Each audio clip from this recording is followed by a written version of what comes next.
Lex, if we're ready to go, I will ask one of you players to give me the recap for a point of DM inspiration.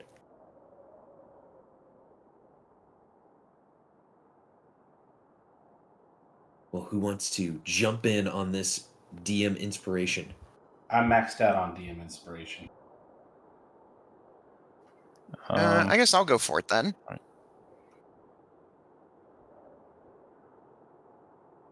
Take it away. All right. So last session we had picked up right after we had finished off. God, I've heard his name on top of my head, but it was Torg's right hand man who we had pegged as the ice knife killer and had agreed to come along with us for questioning. About 10 minutes out, he basically admitted to the whole thing and then basically decided he was going to try to kill us. But he vastly overestimated his own capabilities against us, and we looked over his body, and as Lotus was going around extinguishing the fires we had started while fighting him, basically performed a rudimentary autopsy, finding out that there's a lot of arcane stuff going on with him, and along with the titular ice knife that he had along with him. We decided, since we were still within fairly reasonable walk distance of Lonelywood, we wrapped him up, brought him back with us to the speaker, explained to her everything that happened, and that we would at some point make sure that the other towns that had victims of this killer would be made aware in time. For now, we had just decided to rest up at the speaker's house. Apparently, Gaiman was jonesing for another hit of hag crystal, so went on a bit of a interesting trip with that, where a towel made from, if I recall correctly, a dead fox started talking to him and asked for some, and Gaiman decided to give it some. And Now, I must rat you a question. Was it a muskrat? fox? Yes, muskrat. I think fox, muskrat. It was some sort of a wildlife creature that had been pelted and was used as towel. But yeah, so Gaiman gave some of the hag crystal to that thing. The rest of us did get a good night's rest. But before we did, we found out that more from the speaker about the albino moose that's been terrorizing the area recently, and someone who had recently gotten away, a gentleman who we met before named Icewind Dale. And we talked to him, and he had told us about his harrowing escape from the thing, and that we had convinced him for a nominal finder's fee that he would lead us to the approximate location where he had ran away, so that we could hopefully bring the thing down and hopefully end its reign of terror over the region. Let's see. I had also asked him if he knew of Master Watto, and apparently they had shared an interest in otherworldly beings, though I left Dale a bit of a hint that this is the sort of thing he should maybe not be looking so closely into. We had a good night's rest. We found Gaiman passed out in the floor of the tavern. But we got him and everybody else together, ventured off into the snowy forest. We found some regular animals, but nothing too strange, until we apparently stumbled upon an elven tomb with some statues that had their faces worn off. And if I recall, that should be about where we left off. That was a perfect recap. Thank you so much. Please give yourself a point of DM inspiration. Potentially, you will need it this session. Now, y'all, I've got a very special fact inspiration question for us here. I'm very interested to hear what everyone's answers are. From the first generation of Pokemon starters, which one would you select given the opportunity? Now, I do have to mention, I had a player in my game last night who has never played any of the Pokemon games. So they had to really research this to make a decision for themselves. So I'm interested to hear what everyone's answers are. So let's start with Akia. I'm thinking, and I'm thinking this would be the most popular choice, but I think Akiwa would pick Bulbasaur because they'd be interested to, because they can already see all the fire and the water that they want. But living plants and sunbeam would be a very novel experience, and they would find that most interesting. So, as the most interesting starter, Bulbasaur. I love that answer for Akia because they've never seen the sun. And what better way to see the sun than coming out of a Bulbasaur's bulb doing a solar beam? Factspiration for you. Moving forward to Gaiman. What would Gaiman select given the opportunity?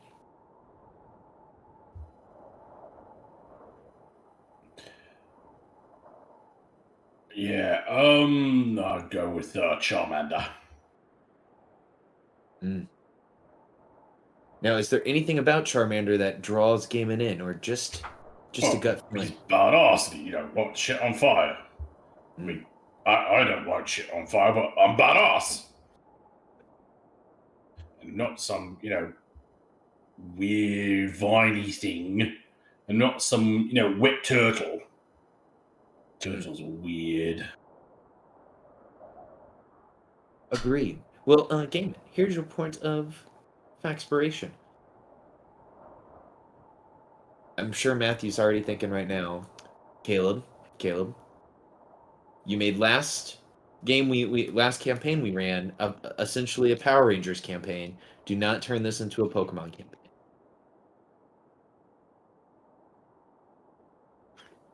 Had not had that thought yet, but now you got me a little worried. Okay. Alicia, given the opportunity, what would your selection be? I mean, I think it's pretty on brand. Fire Lizard, Charmander. Whoa! Two with Charmander. And I mean, if she has the foresight knowledge, it turns into a dragon, so that'd be pretty cool. But yeah, I think they would select Charmander. And doubling down here on why it might be a good choice for Gaiman, do we all remember its epic battle with Magmar when it did the super OP in the anime, not OP in the game move, Seismic Toss, when it suplexed it into the volcano, and it was super badass. Please, you have earned yourself a point of factspiration, Alicia. I didn't watch the anime as much, so unfortunately, that is not a memory that I had. I can just see it right now. Or at least not like the recent seasons of the anime.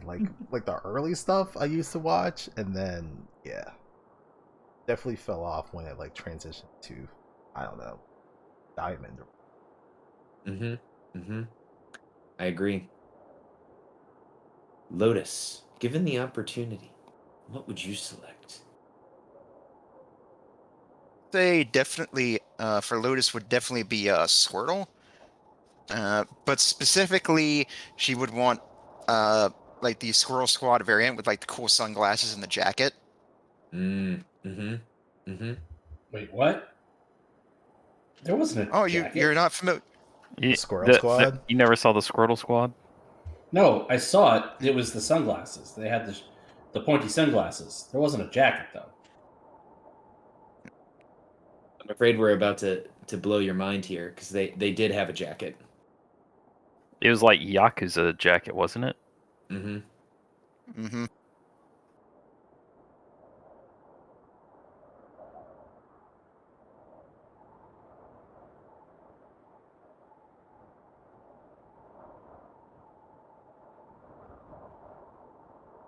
There we go.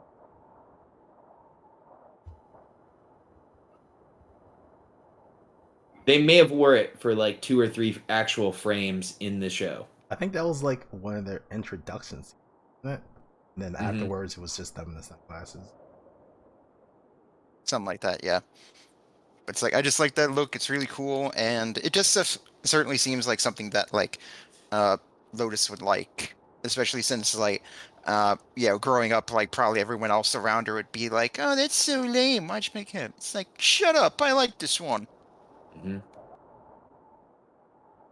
And from a metagame persuasion, Blastoise, probably the most useful.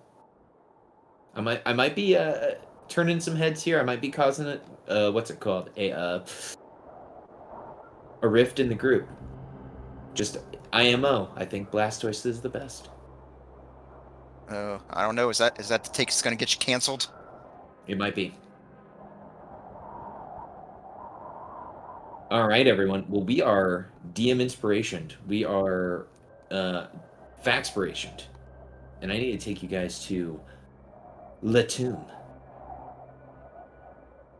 And everybody / anybody, if we notice any weirdness with the Foundry or anything like that, just let me know, and I will write it down that we need to figure out some fixes for that.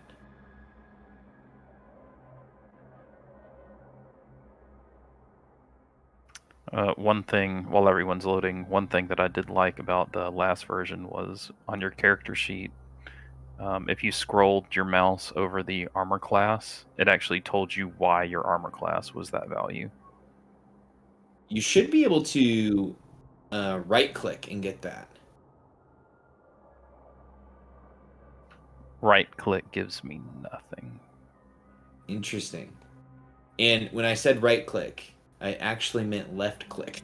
No, Sure. that'll open up the configuration for it. But like, if you just like hovered over it, a tooltip would show up and it'd say like, "Oh, your armor class is because 10," and then like what armor you're wearing, and then they're boosting it. Okay. I will write that down because I think I know what was doing that. Now, everyone, we have found ourselves outside of this elven tomb. There are these statues in front of you.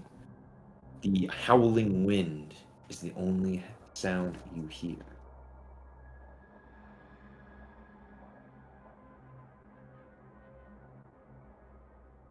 Please, heroes, tell me. What do you do? Where do you go? I look As around. Oh, and you need one more person with you. I'm sorry that I didn't put the most important person. As Icewind Dale Ah, is here he as just well. suddenly appears behind me. Sha sha sha sha. Ah! And I just turn around, just suddenly open my mouth. I'm like, Dale? Do not scare me like that, or I may end up turning you into an icicle. I'm sorry, I was hiding in the snow. You know, fear of antlered creatures. So my light looks okay, but I think Lotus's light, and I think everyone's, but I don't know. Someone's got a white light again. Probably me. My light's purple. Oh yeah, it was Alicia.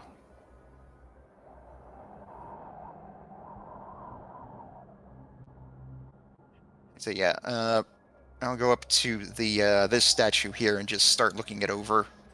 Try to see if I notice anything peculiar about it. Uh, so the face is completely worn away by erosion of the snow, by the wind, by the air. The ears are still pointed.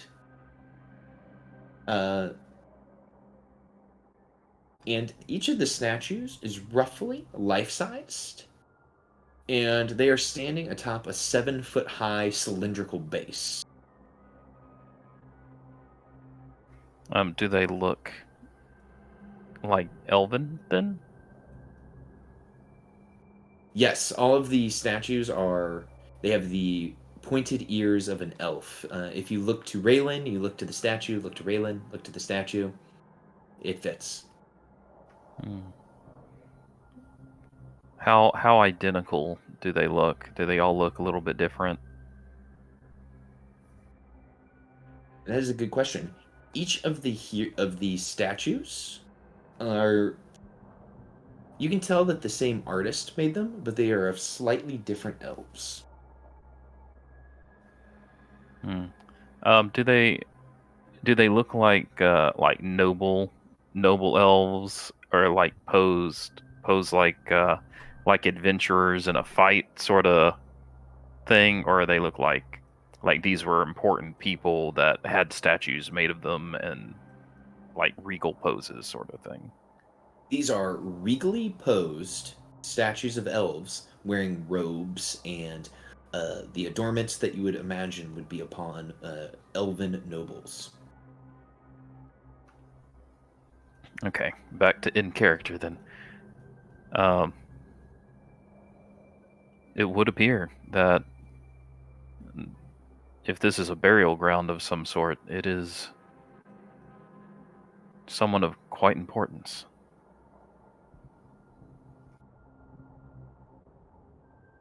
Sorry, just for reminder's sake, there was like some flavor text that was at the end of the session. Could you repeat that again? Absolutely. So, just so you guys have this in your mind, so the tracks that led you here led you to this large circular indentation in a snowy hillside.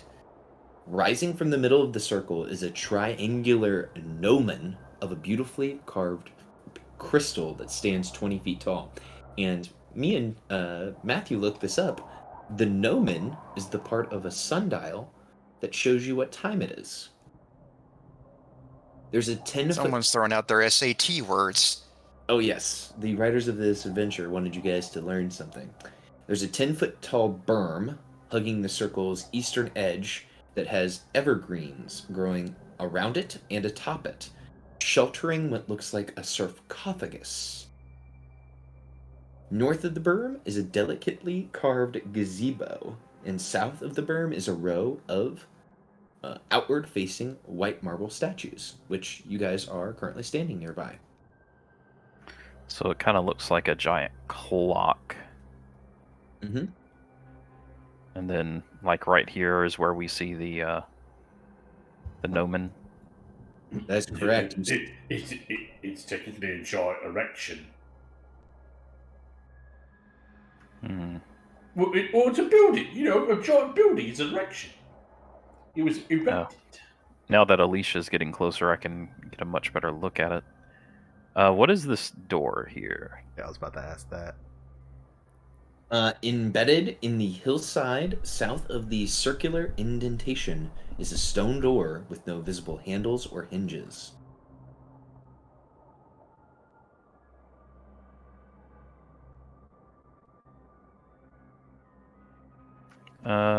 I'd like to investigate the door to see if I can figure out how it opens. Please do. Everyone, as you're looking upon this door, it is kind of crazy.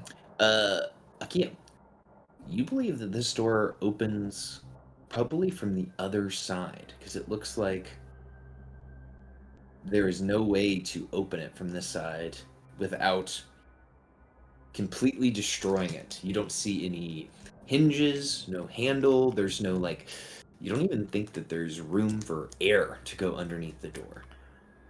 Well, either it opens from the other side, or there's some sort of secret lever or something.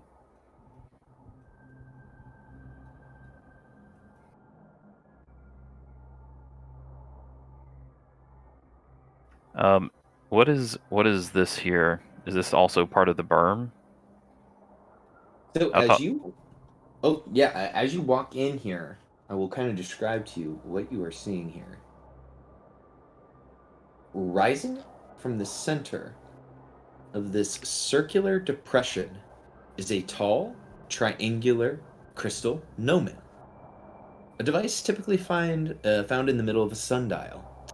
It is thick near the base and narrow to a sharp point. The snow around the gnomon has melted away, revealing a circle of symbols carved into the stone around it. The symbols depict phases of the moon, suggesting that the circular depression is not a sundial, but a moon dial. And this is it's kind of like a ridge. And you described it as the berm. So, like, as you guys walk into the room, you see that there's this ridge. And then as you look up, you can barely make out what appears to be that area that had the evergreen trees and the sarcophagus atop of it.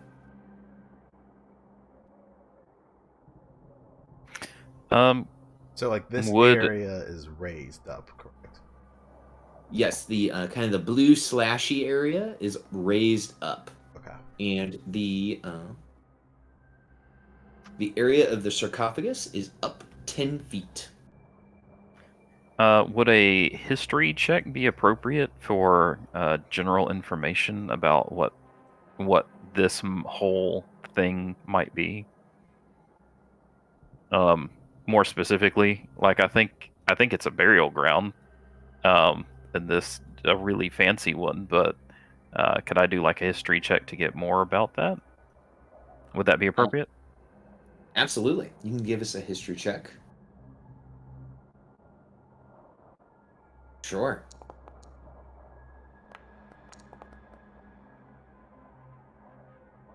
Well, there goes Yes. that. So as you guys are looking around at this area in particular, now currently, let me just check our calendar notes here.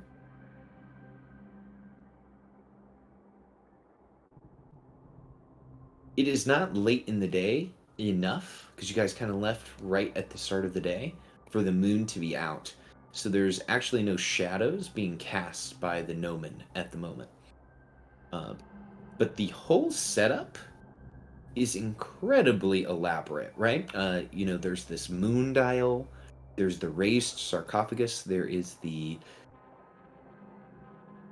marble statues. This has to be the burial ground for someone important, just based on the architecture that is nearby. Okay.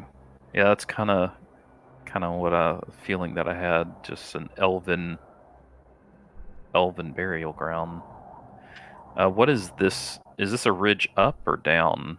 It looks like a ridge over here on the left.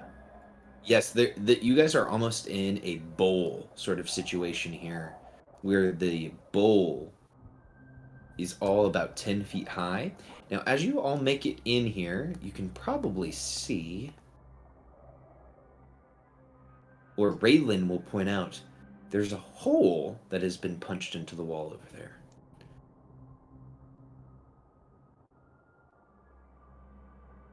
Conference. Cool. Mm-hmm. Just kind of soaking up the details, not actually touching anything. And then- I'll Ooh. I'll touch the moon dial. See if anything happens. Just run my hand over it. Sure. Going in order of operation here, Alicia, Raylan points out, she says, Alicia, Gaiman, there appears to be writing on the symbols here. Do either of you speak Elvish? No. Unfortunately not. I do. She looks. Lotus will raise her hand and say, I do as well. This is, of course, the Elvish translation to the common trade, but hopefully this makes sense. Here at the full moon, Gaze upon your own face and have 7 questions answered. And then here at the half moon, it says, unlock the tomb of the half moon. I don't quite know why they has this inscription here and here saying that, but it says it. Huh. What about the full moon or the new moon? Yeah, I'll go look for other inscriptions. Okay. As you are looking at the other symbols of the cycles of the lunar cycle, you don't see any other inscriptions. Only inscriptions at the full moon, and then at the 2 symbols of the half moon. Huh. So, on a full moon, you can ask questions and have them answered. And on the half moons, some sort of tomb opens. Although it may be that someone was impatient.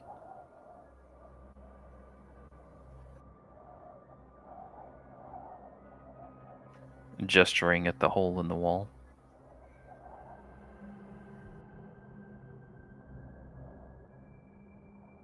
Yeah, does it look like somebody like punched the hole deeper into the tomb, or does it just look they punched a hole, and it's just leading to the outside of this moon dial? As you look into the hole that has been punched, you see that there's rubble kind of out into this outlying room, and it looks like the hole goes deeper in. It definitely opens up into an area. As you kind of look in, Gaiman, the first thing that kind of catches your eye, you see a myriad of humanoid corpses and humanoid skeletons scattered around the room.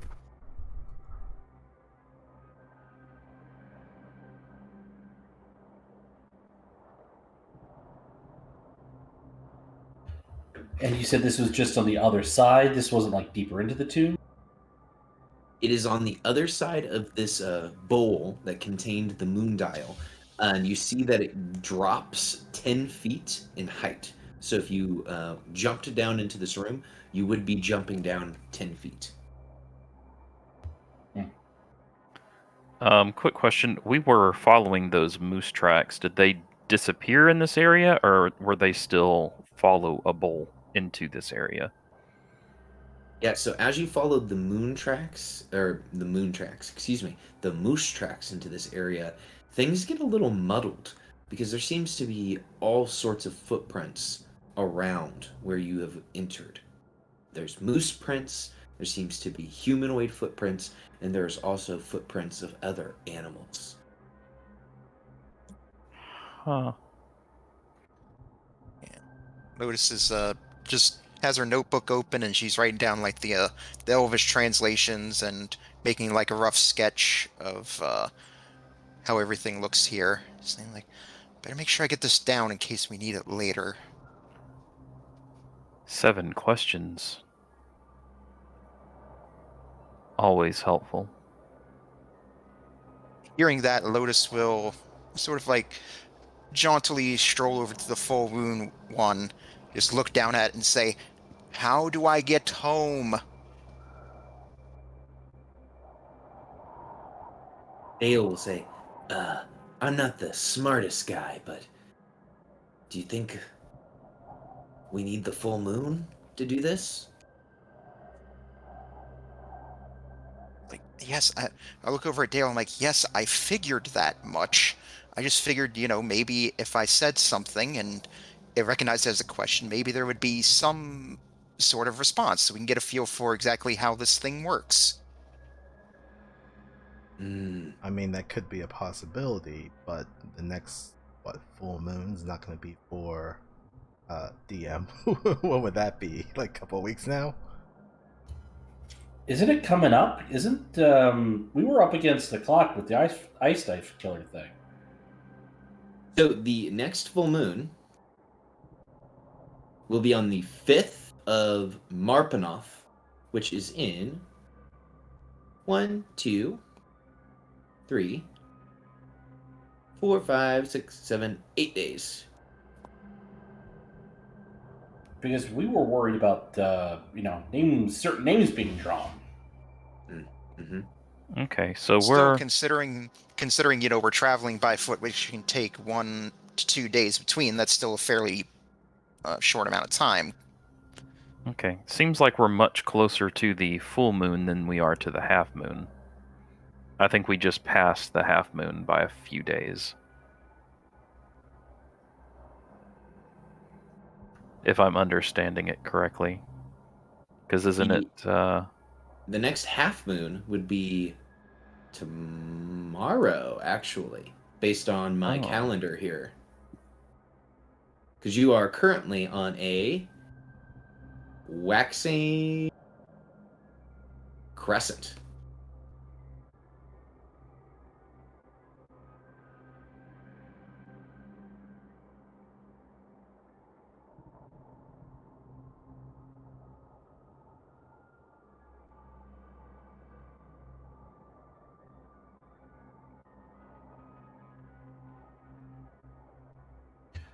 Gaming's gonna, while they're talking about moons and waxes and questions, Gaming's gonna lower himself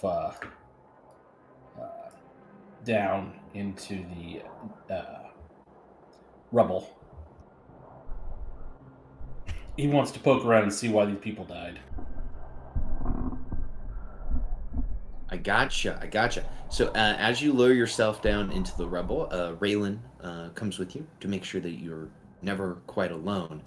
The bodies appear to be chewed on, crumbled, crushed. You see some of them have piercing wounds, but for the most part, it looks like a lot of these humanoid bodies or these skeletons have been treated as a meal.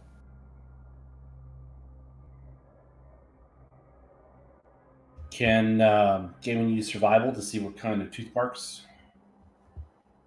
Absolutely.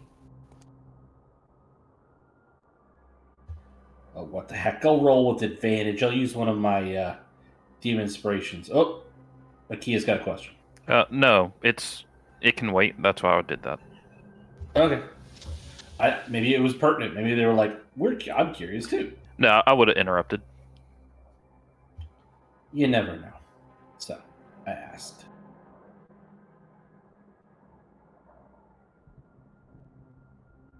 Okay, let's see what we got here. A 19. These bones seem to have been chewed upon by... Now, I know that you're not a dentist, but mostly molars. Those kind of teeth. Kind of teeth that you would use to eat on something like grasses and barks. Oh, does it look like a moose chewed on these people? Raylan will say, these bones look much like the barks of the lonely wood trees after the elk and the moose have gotten to them.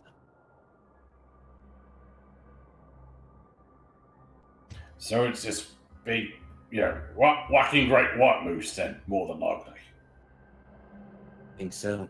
We have a meat-eating moose. Like, how would that even work? Like, a moose doesn't really eat meat. Yes, one does. So I was raising my hand to. Is it? How quiet is it? Is it windy enough that it's not like I'm gonna make a bunch of noise if I set a python in a rope? It was pretty windy as you guys approached, but it has gotten eerily silent now that you are near this tomb. I feel like I should set a rope. However, I do not want it to draw too much attention. Perhaps just be ready. And as I say, be ready. I get out a hammer and a python, and I'm gonna set a python right in the wall here, so I can drop a rope down for people to climb up and down easily.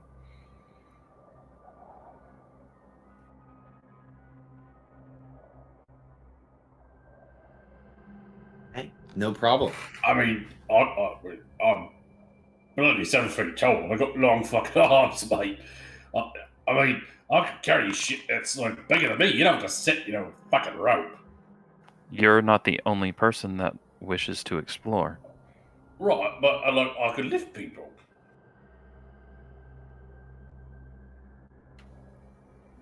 You might be busy later. Whatever. It's like they told us in the Scouts, always be prepared.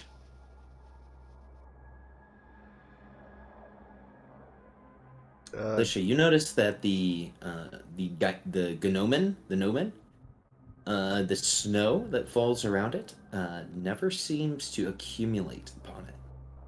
Doesn't stick. I was gonna ask, could they do a Arcana check, to see if there's any specific rituals or information that would kind of be associated with a moon dial as opposed to a sundial? Or yeah, give me a religion check. Or this is gonna be an Arcana, but I guess I could do two. I'm guessing I get different information depending on what I roll. That is true. Okay. I would say if you want to do religion, I could have Lotus do Arcana then, if you want to do that. Okay. All right, I'll go ahead and roll Arcana then.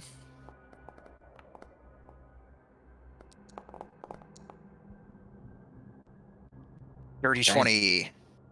So, Alicia, you remember your guys' patron, Danica Greysteel, going into intensive amounts of detail about Selune, the moon goddess, and probably at some point you were like, man, I wish she would stop talking about how cool Selune is. So as you are looking at this moon stuff, all you can think back to is that conversation, but you can't remember any of the specifics about the moon religion or the rituals of the moon maidens.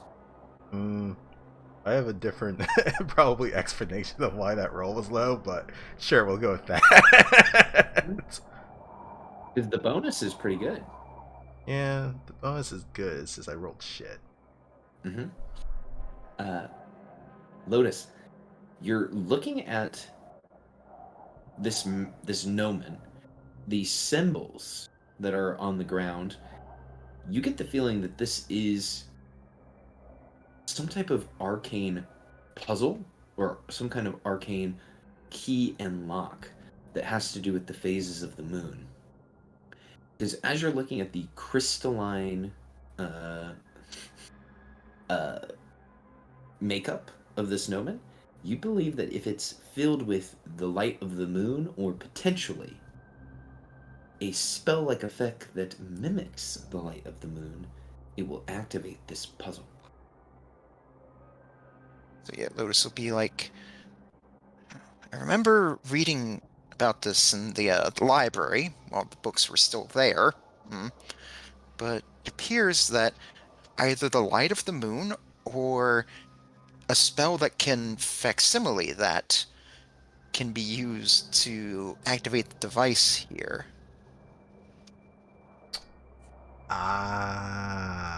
That would make a lot more sense.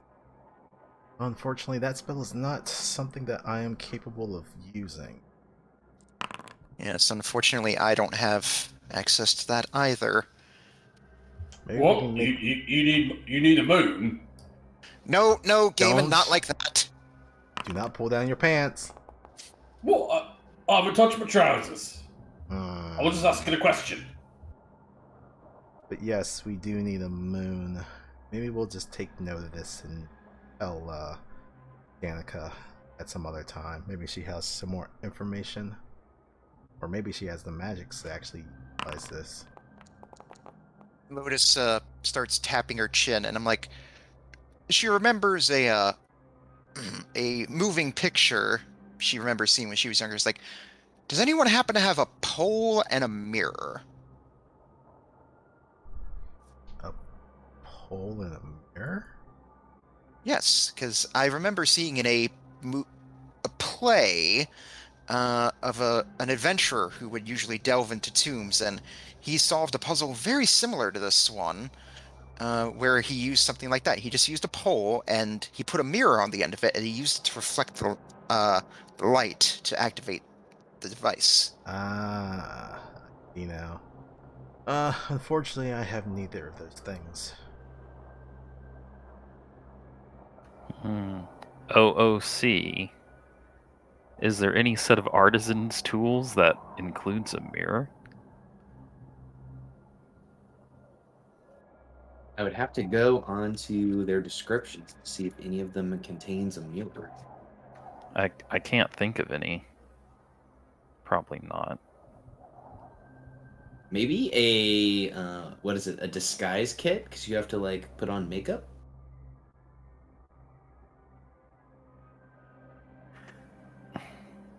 Hmm.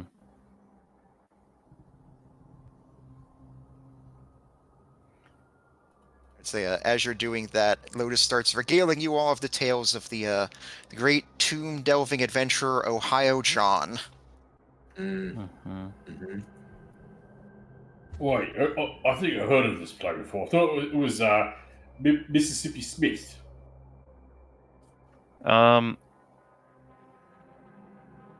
I I think IKEA would be like if you really want to try something like that, they could spend an hour creating the right tool for the job, but it would literally take an hour. I thought we were out here moose hunting. Yeah.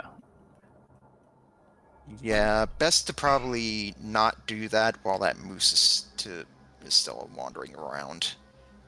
Uh, I mean, yeah.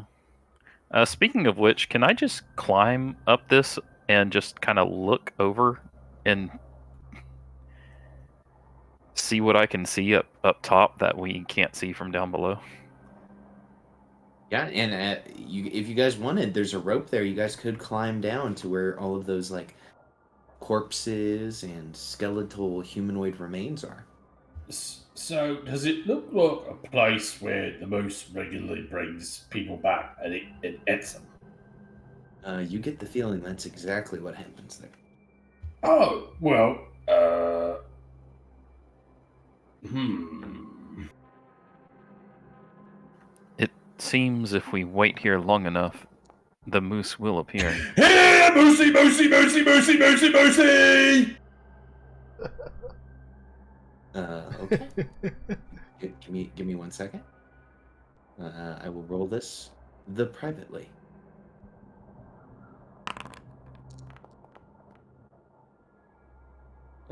Yeah. Well, that's one Well, way let's to do it. speed things along here. I mean, it's not going to come at us, but a few directions. We have the high ground. We got this. I'll get on the other side of the casters. So, you guys hear, besides the sounds of the wind, you hear kind of crackling snow, like something is crunching coming towards your position.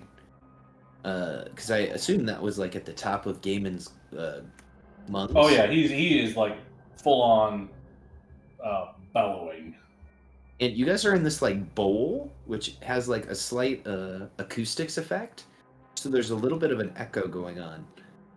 So you hear the crunching of snow coming from outside your position, and you can hear breathing coming towards you guys. Which side? Yeah, which direction? It is coming from your south. Lotus, possibly get on top of the berm.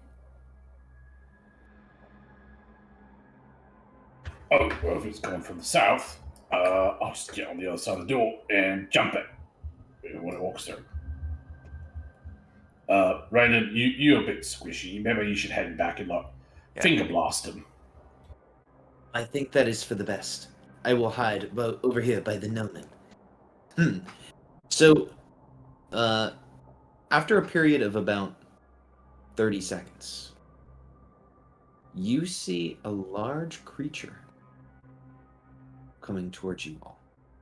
Crunch, crunch, crunch. And in a deep voice, you hear someone say, I heard voices. Is anyone there? As it continues to crunch forward, as it moves into the bowl. And then it looks and sees Gaiman and you all standing there. And then says, oh, hello. Welcome to my home. Hello, I was not expecting you to be a talking moose. Same here. I mean, we've already seen like a bunch of other talking animals. I guess we could just add Yeah, moose but to the those list were now. like cursed demonic things. And we killed them. Wait, are you a cursed demonic thing? It looks to you, Gaiman, and as it turns its head, you see that the center of its eyes are glowing a bright red.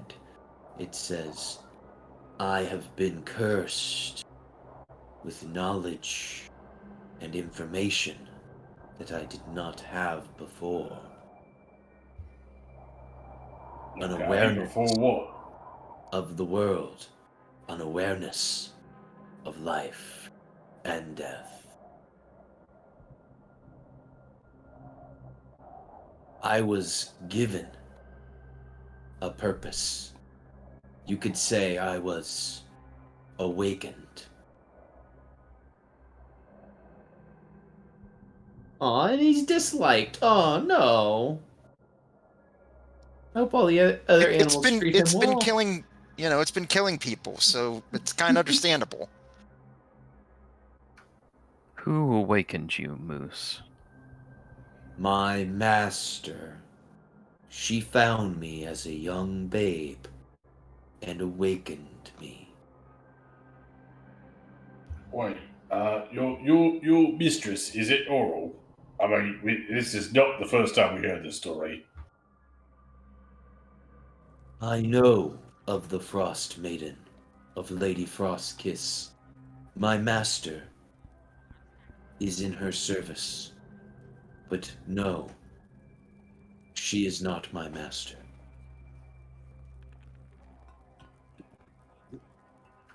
Okay then. Who is your master? And maybe we can get you to, go back to sleep if you'd rather do that. Since you were so rudely awakened. What business do you have with my master?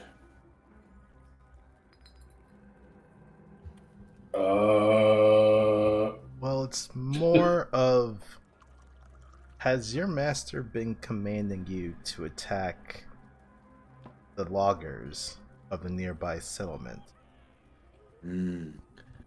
Terrible people. They come into my forest and kill the trees to build their ugly house. Then they send those who would hunt me, but they are not skilled. They do not have the foresight that I do. Though I will say they were delicious.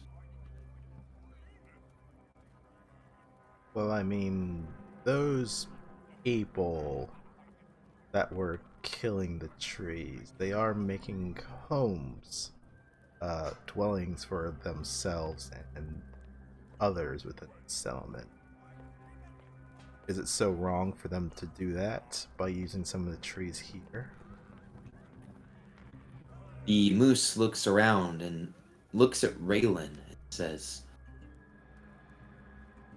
that one is an elf.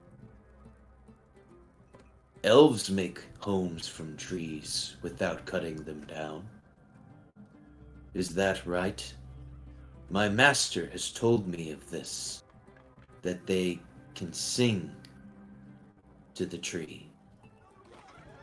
Can you sing to the trees? The moose will say to you all.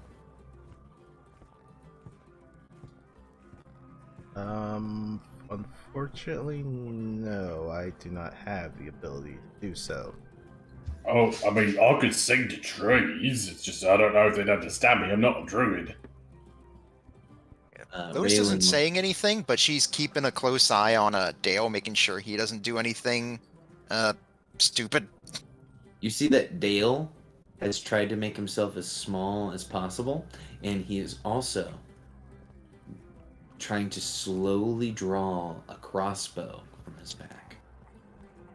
Just sort of like, I'll lean over towards him and say, like, all right, Dale, just don't fire unless I tell you to, okay? He nods and he says, "Do we have a signal?" She thinks for a moment and just says, like, all right, when I give you a thumbs up, that's the signal. Do not concern yourselves with the musings of a moose that has gotten a taste for human flesh.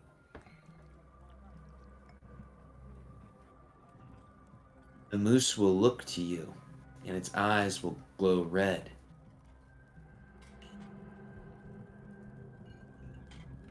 Why are you outlined differently than the others? He points his antlers, and you guys can tell that it's a he, because you guys know the anatomy of mammals. We'll point his antlers at Gaiman, then at Alicia. You are not outlined. You are not outlined. But you have something about you.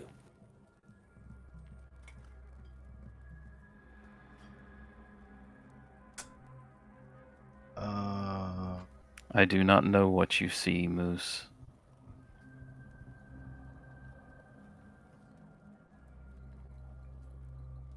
It is blue and shimmering. Ah. But after today, you will no longer be eating the people of Lonelywood.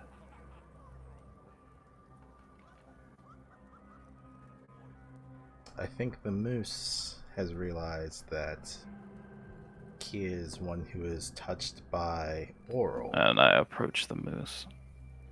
Okay. The moose looks to you and says, "Do you intend to fight me, Blue One?" I do. I raise my shield. Then I will have a full belly by the end of this. And That's when I give Dale the thumbs up. Dale goes to raise up his crossbow, and let's put on some Vitae music. Oh my gosh. Guys, is it weird that my new favorite character to roleplay as is this fucking moose? Well, then maybe we should kill the moose. It is. You definitely got that creepy thing going, so bravo on that. Okay, so let us roll into initiative.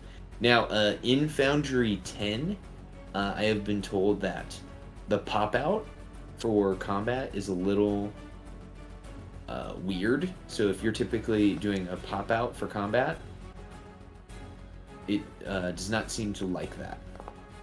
I mean, it still does it, but it doesn't track Lancer initiative the same ways. Right. And that is no fun. We will be considering Dale as a NPC non-combatant for this adventure.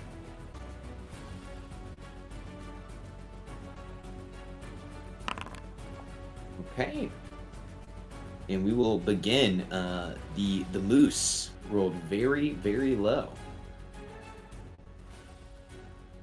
let us begin.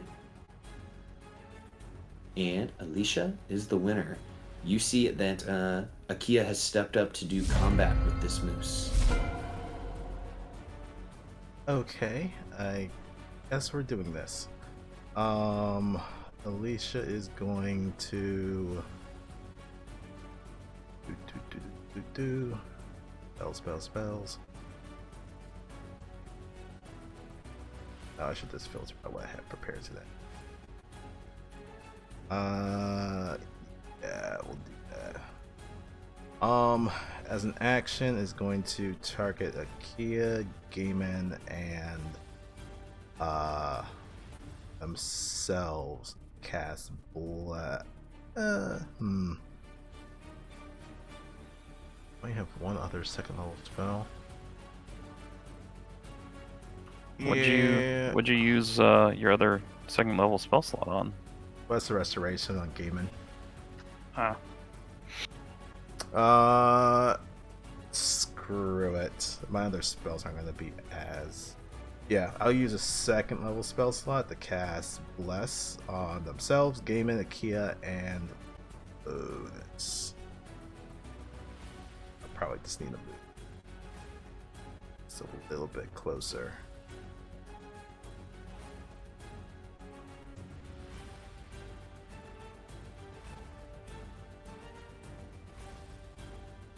Ooh, casting a spell is much.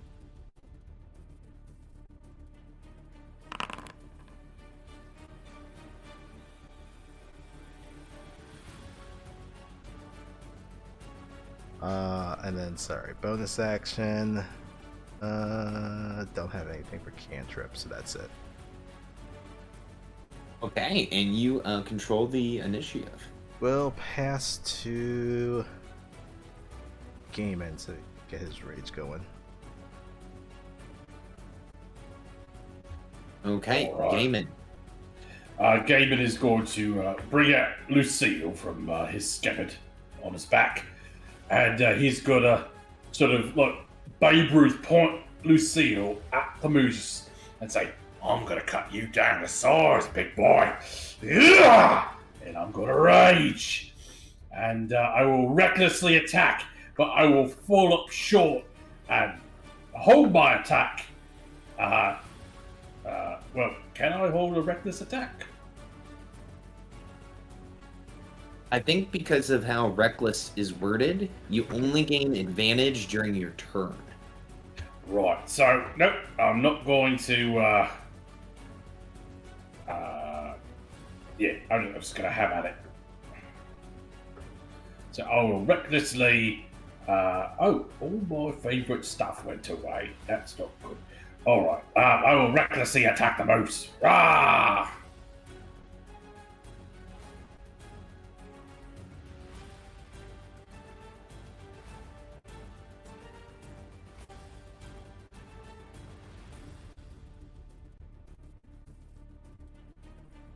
Hold on, figure this out.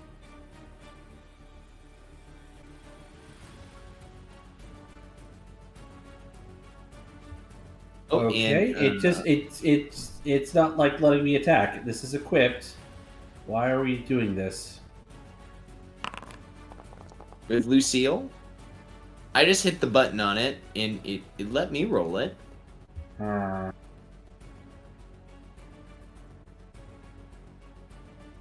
Oh, and is there one person that is missing? There we go.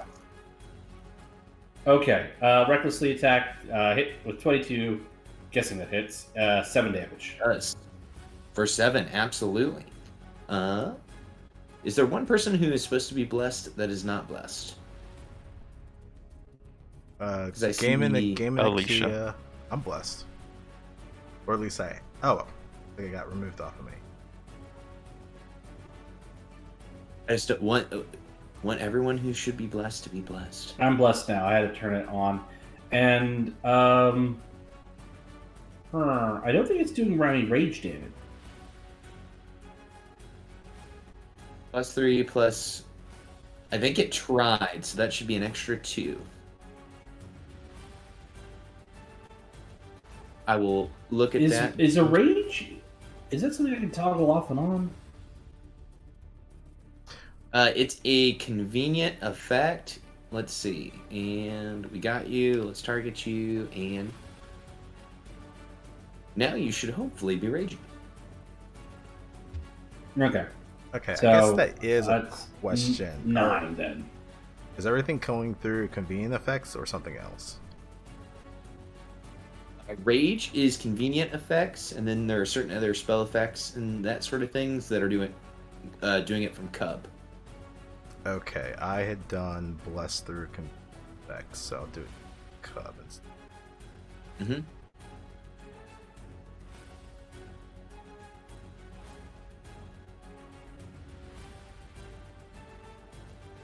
Sorry, there are.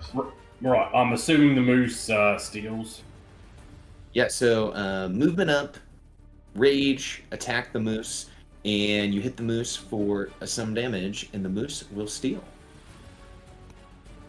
The moose roars. Does it look like what I hit with Lucille, that he took full damage, or was it like, haha, puny Goliath? It did take full damage. It's going to move to this square. Let me make sure this does what I want it to do. Gaiman, you got bigger, right? Yes. Oh, that's right.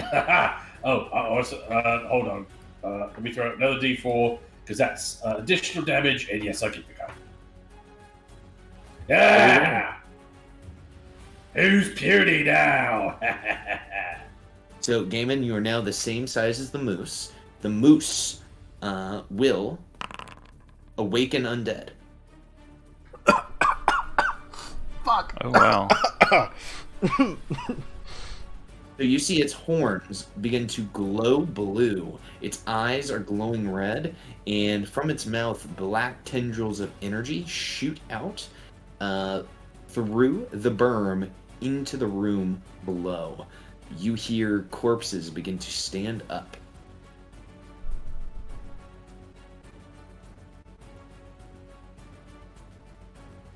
And I know it says 6th level, but that should say a level equivalent to the party.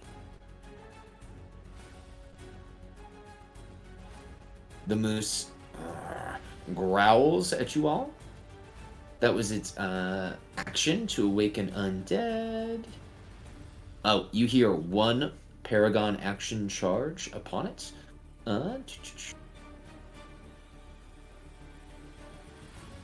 Perfect. And it will go ahead and pass to Lotus. Lotus, you saw it shoot those black tendrils of necrotic energy out of its mouth. Alright, I guess, seeing the horns glowing, let's see here. I think Lotus would get a bit of an idea, and let's see here. I will go ahead and, as my attack action, I will spend a sorcery point for Twin Spell Firebolt, but would you allow me to call a shot to try to hit the antlers? I will say you can attempt to hit the antlers. We will see what happens if you do so. Alright, so let me go ahead and mark my target here. Alright, so that will be 2 firebolts at the antlers here.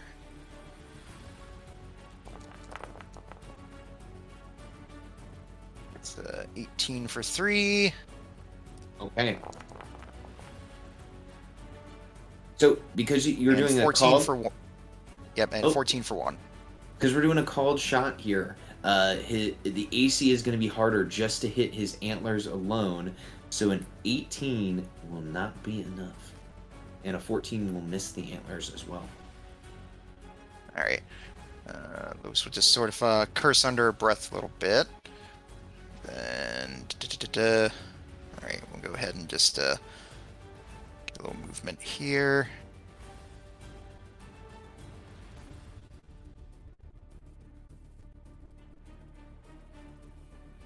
I would say she's probably like hearing like the stuff moving, and she kind of wants to get away from the opening here. All right, so I'll hang where I am, and yes, the key is right in the action here, so I'll go ahead and pass to them. All right, I'm going to have the awakened white moose go ahead and use its Paragon power. It is going to use its multi-attack upon Gaiman. So Gaiman, here is its antlers. This is at advantage because reckless. So that's a 22 for 10 piercing damage. And then it hooves. But the hooves miss as it tries to rear up on its back feet and lash out at you with the hooves. But Barbarian Rage, so that would only be 5 damage. Yeah, so That tickles. And look, he's trying to stand up on his hind feet like a person.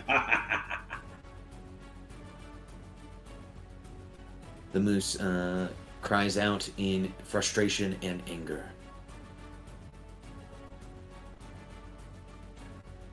All right. So we're hearing undead basically rising in here, right? Correct. All right. 5, 10, 15, 20, 25, 30. All right. I'm going to say that I'm going to try and stop up this hole, keep them from coming out. So I'm going to take the dodge action, and I'm going to, so that's 5, 10, 15, 20, 25, 30. That's as far as I can get. And then dodging. Yep. There's nothing like a doge action to make you feel good. Oh. Is that an opportunity attack? Yeah, it would be. I was looking, did it remove Blessed from you? Yeah, it did. Sorry, yeah, go ahead and take your Blessed back. Well, yeah, the creature, it has its reaction. So it's going to go ahead and swing its antlers out at you as you leave. But will miss. You are able to deftly dodge its antlers as it swung them out at you. I'll try and block up this hole. If I can make it there in time. And I'll pass to... who hasn't gone yet? Ray and Alicia? No, Alicia's gone. Lotus is gone. Gaming is gone. Oh. I don't have a way of seeing who's gone or not. You should on the combat tracker. Yeah, the combat tracker, those who've gone, they gray out on the list.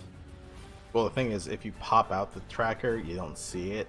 But if you actually go to Oh, the I actual never do. tab, you go to the tab itself, you'll see. Oh. Okay. Yeah. I I don't know if see. they've updated for Foundry 10 or not. Alright, I'll pass to Ray then. Right, Raylan will say, Akia, Yeah. let me help you with this. And You're gonna shove me 5 feet?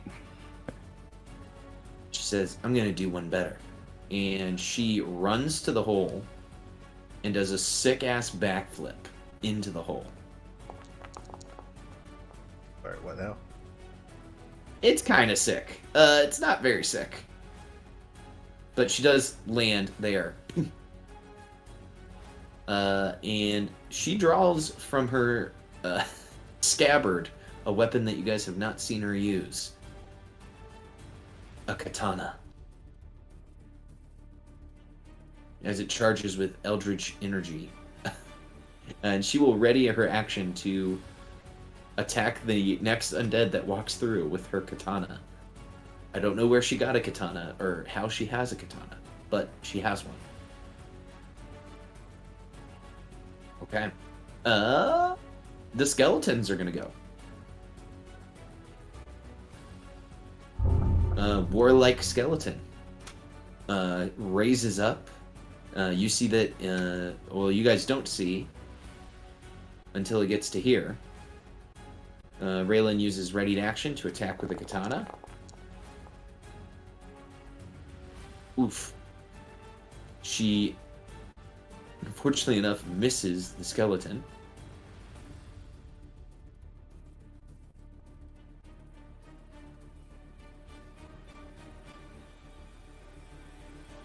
And the skeleton will walk up to Raylan. You guys hear its bones crunching.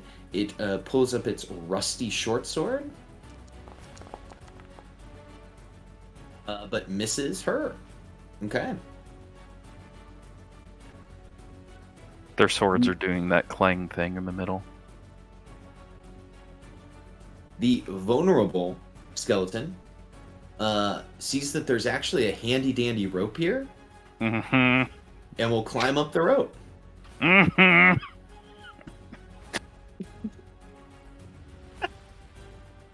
As it looks to you guys and it begins to kind of scream.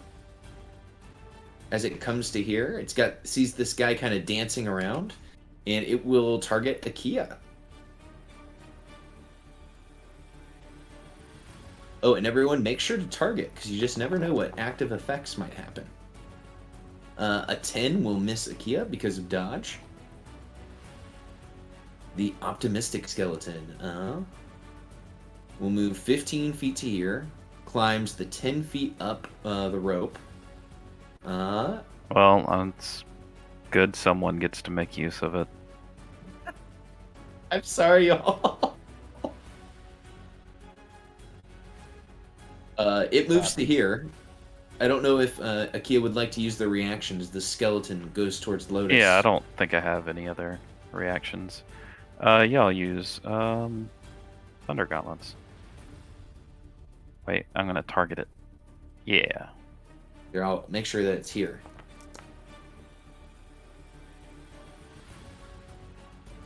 Okay, so that's an 18 to hit for 11 thunder damage. And that skeleton dies. It explodes. As it does, I need everyone in that area to make a dexterity saving throw. As it explodes into shards of bone.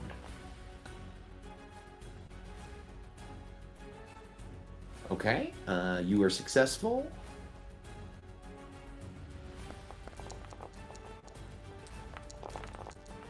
Successful. And that is a success. So you guys will only take 2 points of piercing damage. The vulnerable Lotus in the area. Lotus, you're not in it. Yeah, Oh, you're right. not. You're Sorry, not I thought I was highlighted. for a second. All right. Okay, one square out of it. Woo! So only Akia and Raylan would take 2 points of damage. Perfect. You see my armor do something that it hasn't done before, and it starts regenerating on its own. Oh, that's cool. We'll use 10 feet to stand up. We are the IKEA. Your biological and technological will be added to our own. Resistance is futile. Lotus, this skeleton takes the dash action as a bonus action. It will target you, and the masked skeleton will attack you with its short sword. But miss. Yep. All right, we are into round 2. The masked skeleton missed Lotus, so we will pass back to the moose. The moose will get back its Paragon action. The moose sees all of these peeps kind of to the north of it, and then it's this giant guy standing in front of it that it would have advantage on. So it is going to attack the Gaiman because you are doing your thing. Now, Gaiman, it is going to do one of these guys. Let me give it take its reaction away. It's going to move back from you about 25 feet. In that case, I'm going to take an attack of opportunity. Unless that is, like, not allowed under the mechanic. Oh yeah, you can totally take an attack of opportunity here.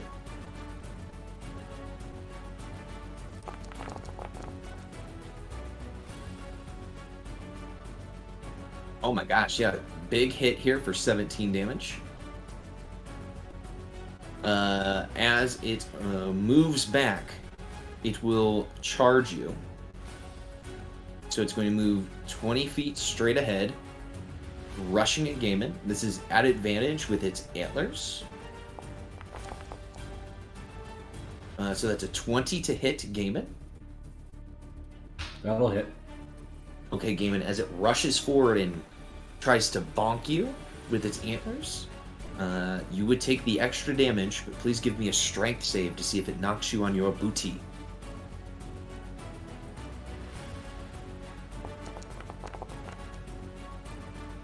Okay, you are not knocked on the booty, so that would be 10 damage reduced to 5, and then 5 damage reduced to 2 from the charge. And let's see. It's going to bonus action Dasher.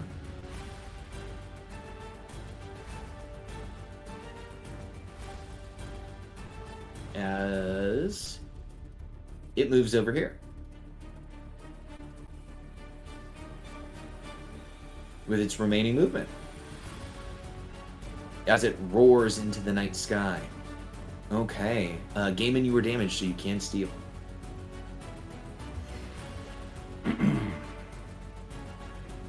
Alright. Yeah. Come back here, you stupid moose!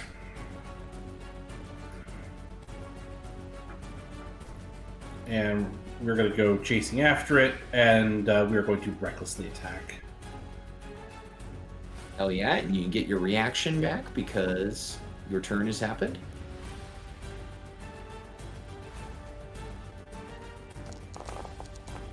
Reckless! Ooh, a 12 is pretty close, but it won't get through the... What's the expiration die? Should be a D6. Alright, Okay. it's a 16 hit. Yes, it does. Alright, there we go. For some reason, it's trying to add your rage damage, but it's coming through as +0. So you got 9 slashing plus 3 strength. Or is it coming in as +4? Well, I am blessed. Yeah, So but that your doesn't damage- affect your damage though. No, that's the maybe that's from the Colossus? You get an extra D4 because you're enlarged, isn't it? Yeah, but that's part of my subclass. Let me After just the see Colossus. if I programmed in to enlarge to give you extra damage. Because I mean, it does automatically. Okay, yep. Where would I go, though, to fix the rage damage, though?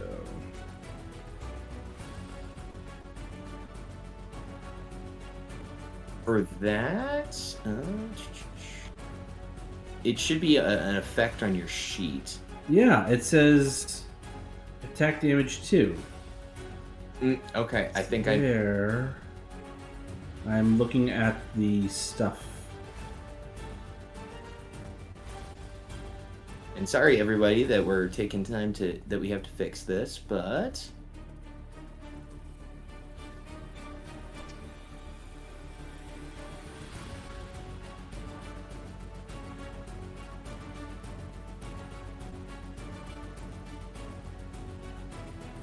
It is not obvious to me how to fix it. it's a +2 at this day and time right now. Yeah. Okay, I will. And it's a static effect, so it's not like I have to roll to see if it hits. Sure. So you deal a bunch of damage to this creature. Alright. So you deal that much damage, and the creature is kind of taken aback by that huge hit. I can play nasty too. I'm assuming it's going to steal. No, it already went. It started to kick things off. So I'm going to pass to...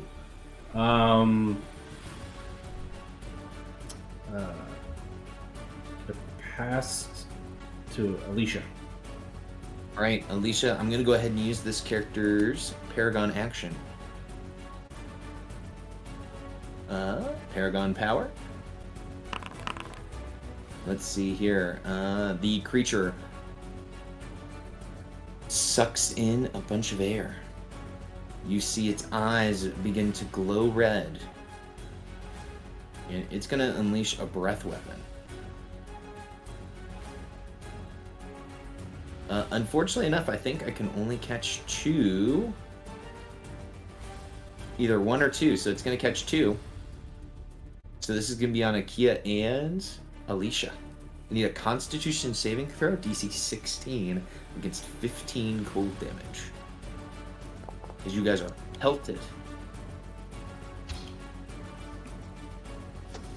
Is the undead caught in that, or are they immune because they were summoned by it?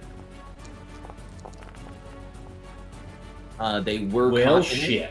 but they did save, taking half. We gotta recruit that skeleton over there. You want the skeleton to be the first dude in our B team? I mean, why not? Have you heard the good word about our Lord and Savior, the Morning Lord? All right, I it don't know looks how like he would take to that. Also, I don't know. That's why I was asking him. ooh. There goes Bless. Alicia, I believe you still have your Faxpiration, right? I do. Yeah. Okay. I'll use it. Oh yeah. Okay. 15. Never mind. Mhm. Bless is still up. There we go. What do we think here, Matt? You're at a 10. Oh.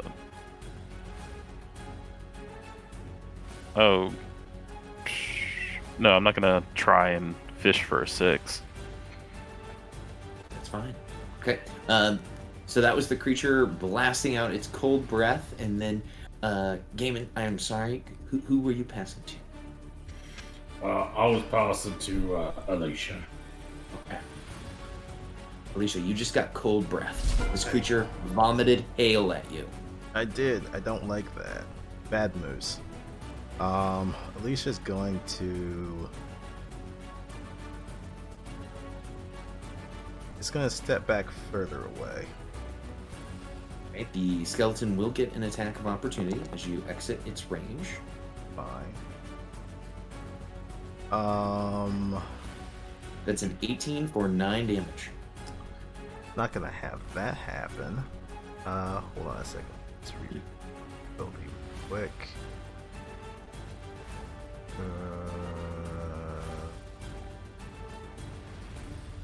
Oh, this is always weird because things are already rolled prior to, but as a reaction, warding flare, which would give him disadvantage, but you already see what he. Sure, so, yeah, we'll just say it made it a 10, and he thought he was going to hit you, but he was wrong. Okay. And then Alicia. You might want to step slightly farther away. These Yeah, things do explode. I'm still going. I haven't ended. I'm gonna move to here. Potions are actions or bonus actions? You can do a bonus action potion or an action potion. I'm gonna do this as a bonus action.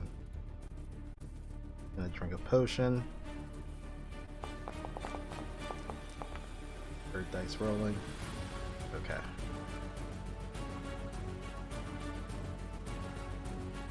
Want to heal that.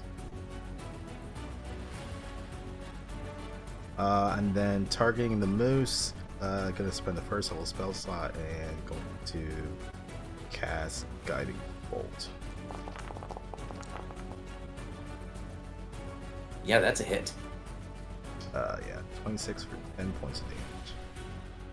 So the moose is bloodied. It is also an easy target on the next attack that is made against it. As it is now bloodied, You made this bad boy angry. It has its reaction. Its reaction is vicious reprisal. So, in response to taking damage, the creature can make an attack against a hostile creature within 5 feet. If no hostile creatures are within 5 feet, it can move up. Gaiman is within feet, so it will make that attack upon Gaiman. Gaiman, it lashes out in anger as it was hit by a guiding bolt, and you feel its antlers pierce into your skin.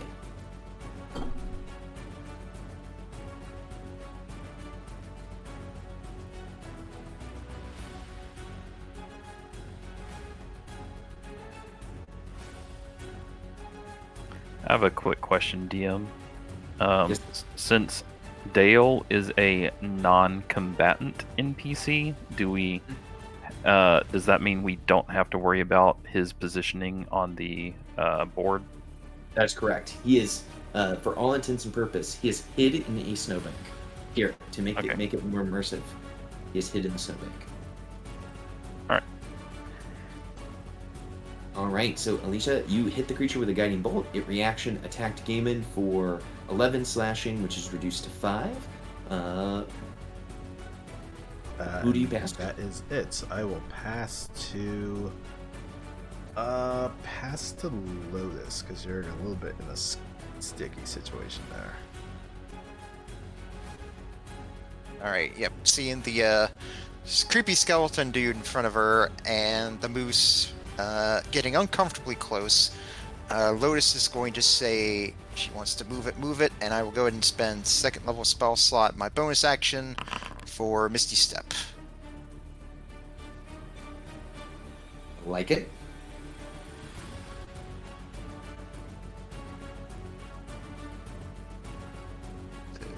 It's 30 feet, so... Alright, yep, I'll go ahead and pop myself down here, just next to Alicia. Alright, then for my action, I'm going to go ahead and I'll spend a 1st level spell slot for Magic Missile.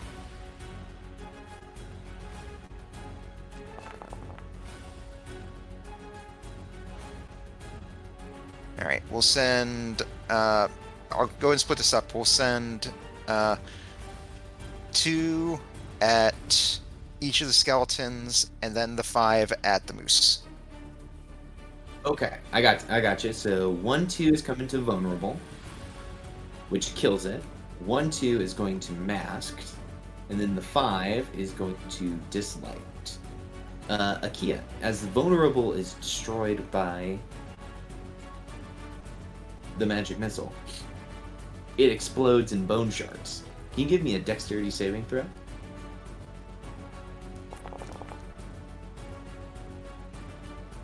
Okay, that will not succeed, so you're going to take 4 points of piercing damage. Oh, wait! You're dodging, right? Actually, yeah, I am still dodging. So you have advantage, so that would only be 2 piercing. You get for the dodge. So yeah, you would only take half.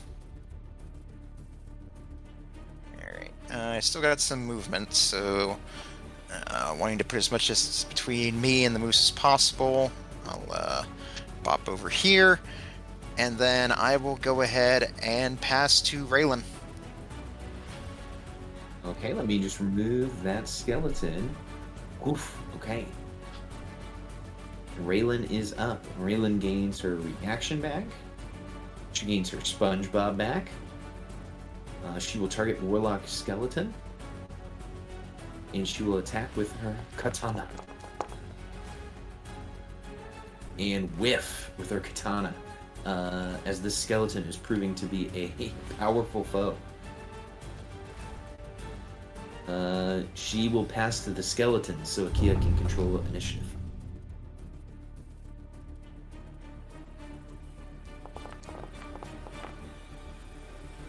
The skeleton misses her. Masked skeleton doesn't currently have a target. It was going to go after Lotus, but it rushes forward to Akia Akia, it is going to attempt to grab you. That's a 13 grab check. I'm getting a lot of mileage out of this dodge. Let's see. I'll do acrobatics to avoid it. 22. Yeah, you are dodging out of the way of its grab attack. All right. Then it's Akia's turn. Yeah, that was masked, and last person to go in round 2, Akia.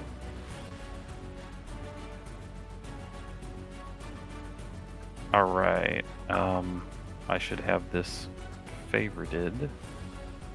Put it back on there.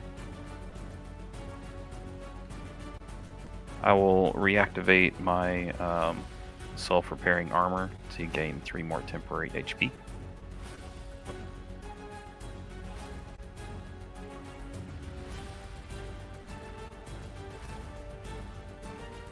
And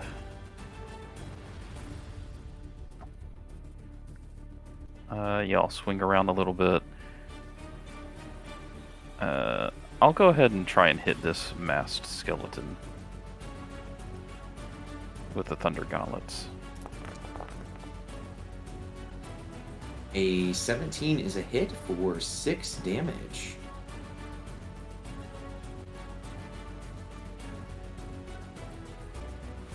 It is bloodied.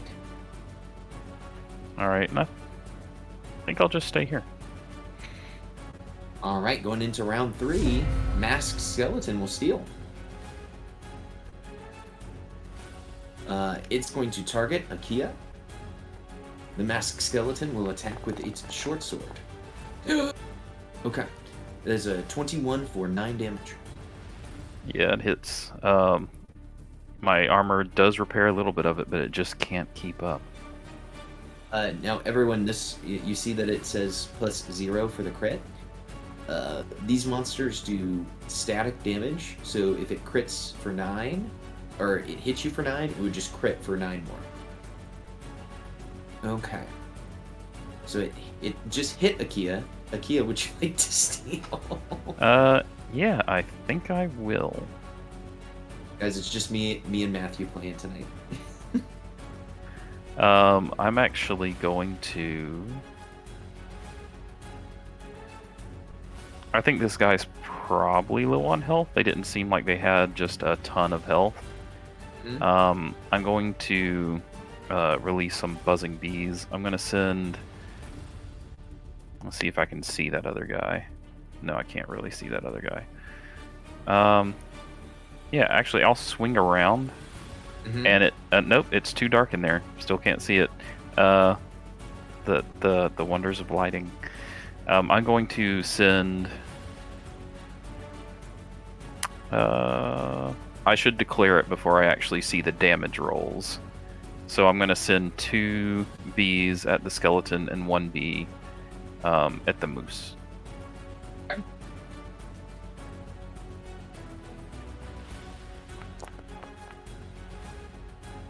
Okay, as you hit the masked skeleton for your first buzzing bee, it dies.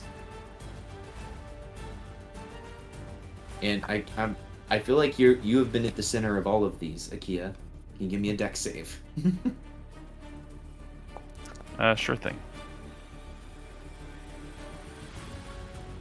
What's the DC on it? The DC, let's see, that is +2, +4, +10. Okay, so that's going to be a 14. Okay. Alright, I take 4 damage. And the Awakened Moose gets hit for 3, because your other magic missile was aimed at this skeleton, correct? That's... Or, I sent the first 2... I sent the first 2 at this one. I couldn't see this one over here, and then the last one went there. Okay. So yeah, that guy explodes. I didn't see my missiles go out. I'm going to test it. But I'm also going to pass it to... well, I guess the moose is stealing because I just damaged it. Yes. And the moose will steal.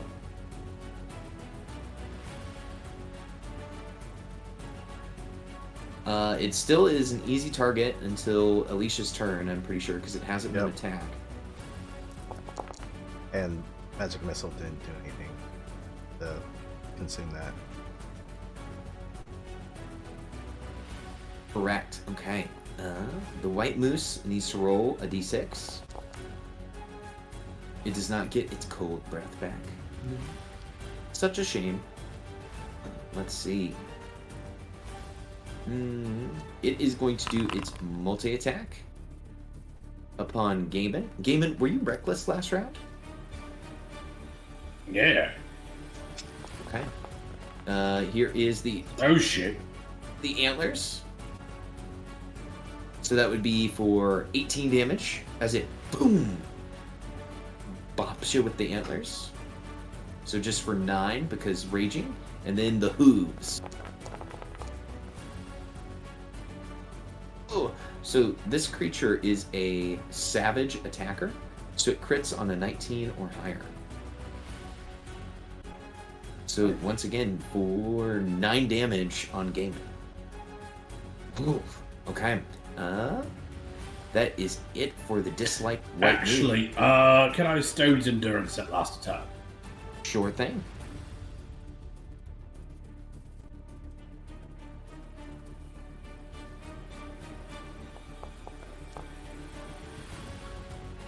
Alright. Nope.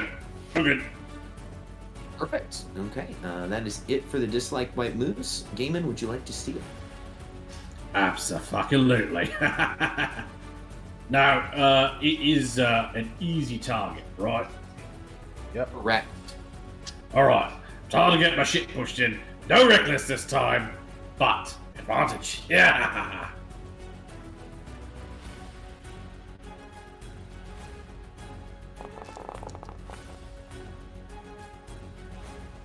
A 14 is enough to hit the white moose.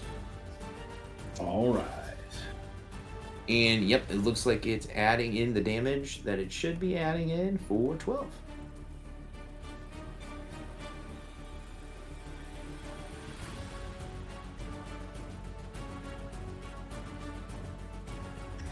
Alright.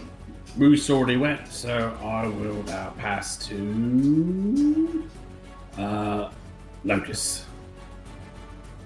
Lotus, you probably saw this coming. The creature will use its Paragon power.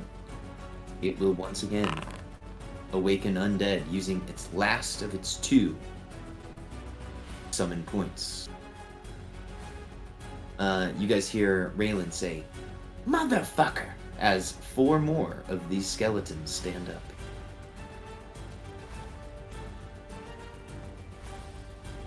And I am dragging skeletons out.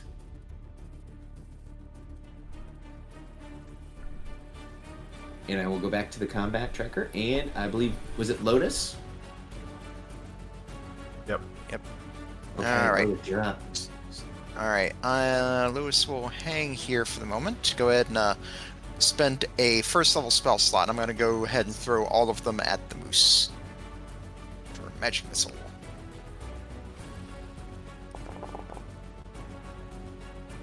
Ooh, for 12 damage. Alright, then I would like to spend my remaining 2 sorcery points bonus actioned quicken spell. So for bonus action, I will once again first level magic missile at the moose. I'll burn all my sorcery points.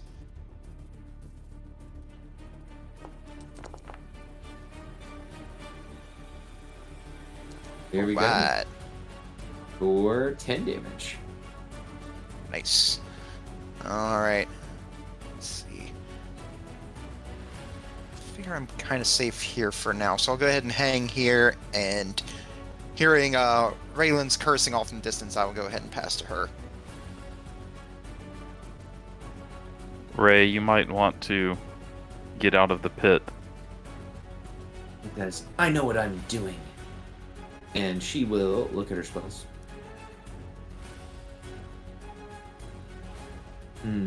Eldritch Blast. And Old Faithful. she will not do that because I thought she had a different spell, but she had so she is going to disengage and climb up the rope.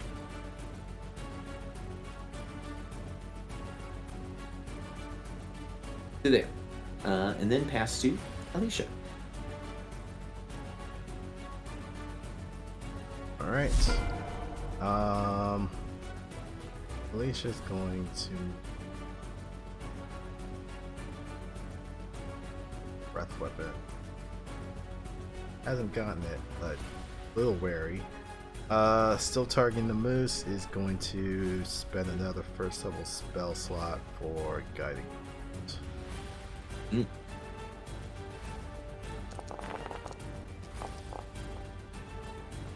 As you hit the creature with a 16 to hit for 18 radiant damage, Alicia, please tell us how you take down the white moose. All right. Alicia, seeing as, this creature had said that it was burdened with knowledge that it didn't have before. Alicia feels a little bit of sorrow for it, and I think they'll summon best way of do. I'm thinking what's that move that Piccolo does where gathers two fingers, makes a beam. Wasn't it just special called beam Green Beam? Special the beam special cannon, I think. Yeah. Yeah. Essentially something like that, where she gathers energy into two of her middle finger and index finger, kind of points it at the moose and fires it off. And I think it'll just pierce it right through the middle of it and going out the back. Oh my gosh, that's so cool. So as you hit it with the Makankasapo, Yeah, there's the Japanese name for it. I'm not gonna attempt it. I'll go with the dub special beam cannon. Sure. the creature limply falls to the ground, a giant hole in its head. Raylan presses her back up against the wall. Akia, you hear skeletons fall apart as they are no longer held together by the necrotic energies of the moose. Was getting ready to thunder down that hole. And as that happens, we will end the combat. And I will turn off this epic combat music. After seeing that, Lotus will jog over to Alicia. It's like, Alicia, you have to tell me how you did that. That looks so cool. We'll just see wisps of light just kind of trail off from their fingers. Honestly, I have not used that ability. Glad I did. Well, actually, that's kind of a lie. I have used it once before, but not in actual combat. See, now did that come to you naturally? Did you have to study to learn how to do that? And as she's asking you, she's got her notebook out and she's quickly writing stuff down. It honestly took quite a bit of practice. As you saw before, my abilities were nothing really more than just sparks at the beginning. This was the best that I could do when I was at the Abbey. So I had to hold on to it for something big, and I think, unfortunately, a moose of that size qualifies. I see. She's here. And then she'll quickly close the notebook and say, alright. And then she'll go over, be like, are these things dead? I mean, actually dead now?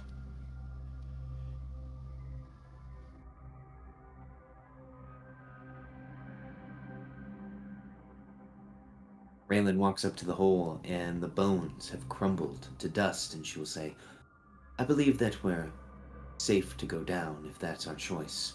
I also saw that there's a path north. Maybe we can go see the gazebo. Maybe we should rest up before we head forward. Gaiman, how are your injuries? Well, I've been better, but all right. If I had to put a number on it, he's at like 50% health. He's at half health. Yeah, I see your bar there. It's looking orange. The keys is looking a little red. They'll use their channel divinity or divine spark on. I think this one will go to Kia. Thank you. 5.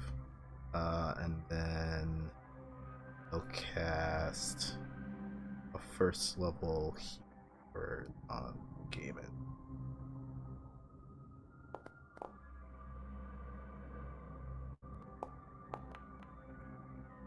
Everything was going dark there for a moment. I could go for a short rest to mend myself. And Lewis will turn around and, oh, Dale. You seem to have disappeared during the commotion. Are you all right? She says with heavy sarcasm.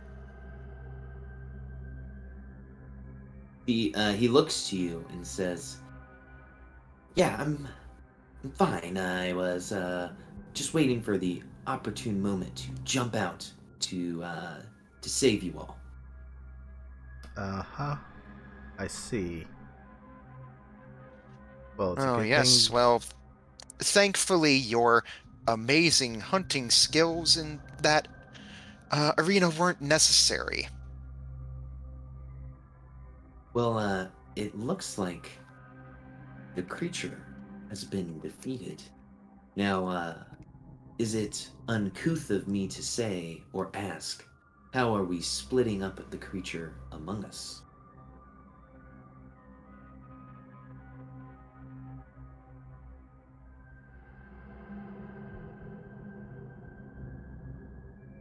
At least it's not going to answer that question. They're going to turn to the moose and start examining it. Are they getting the same Yuletide critters vibe that this was just a regular moose that was animated or awakened? As you are kind of checking out this moose here, uh, it looks different from the Yuletide critters in one way, and that is the antlers. The antlers are still kind of that fluorescent glowing color.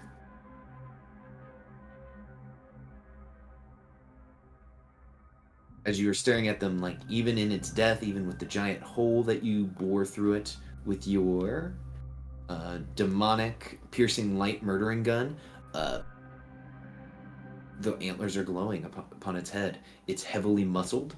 Its mouth is fitted with carnivorous teeth. This creature is very strange.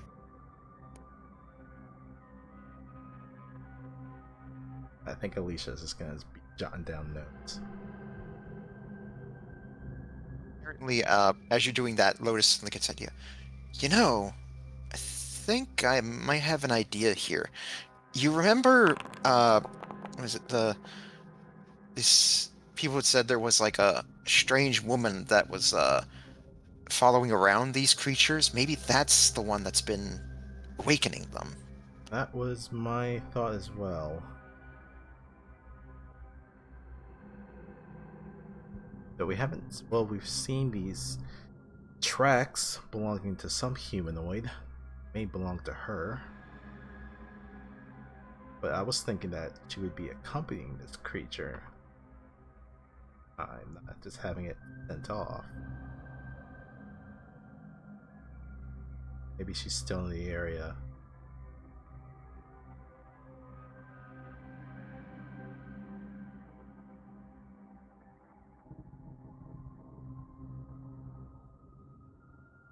Dale will say, I'm sure she's not very far behind. Maybe we should just collect the body and go, unless you all are wanting to check this place out for loot.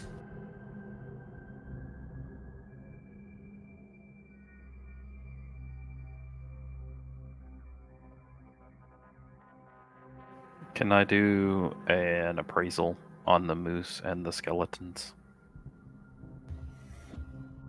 Sure. I will tell you right away, the skeletons are minions, so their loot potential is almost zero. The only loot would be if you guys wanted their short bows and short swords. But you can definitely appraise the white moose. Would that be nature for beast? Yes. Gaiman will also assist in the appraisal since he's got, that ability plus butchering and all that jazz.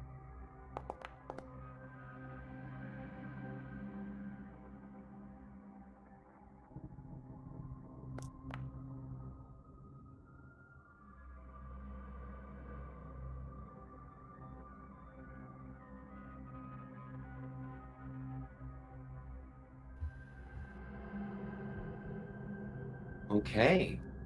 So, Akia, the antlers are obviously pinging because they are quite large and they are kind of that glowing fluorescent blue. You think that you could get a mighty amount of rations off of this thing. Its white fur is it's kind of stained red at the moment, but it still has large patches of it that are white. So its hide would 100% be something that you could harvest off this creature. All right.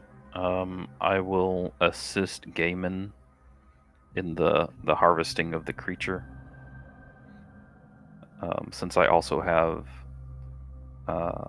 harvester tool proficiency, I'll give him advantage on his check if he wants to do that check. Is that a survival? This is going to be a check with your harvester's tools. I think we both have. I think we both have the same bonus.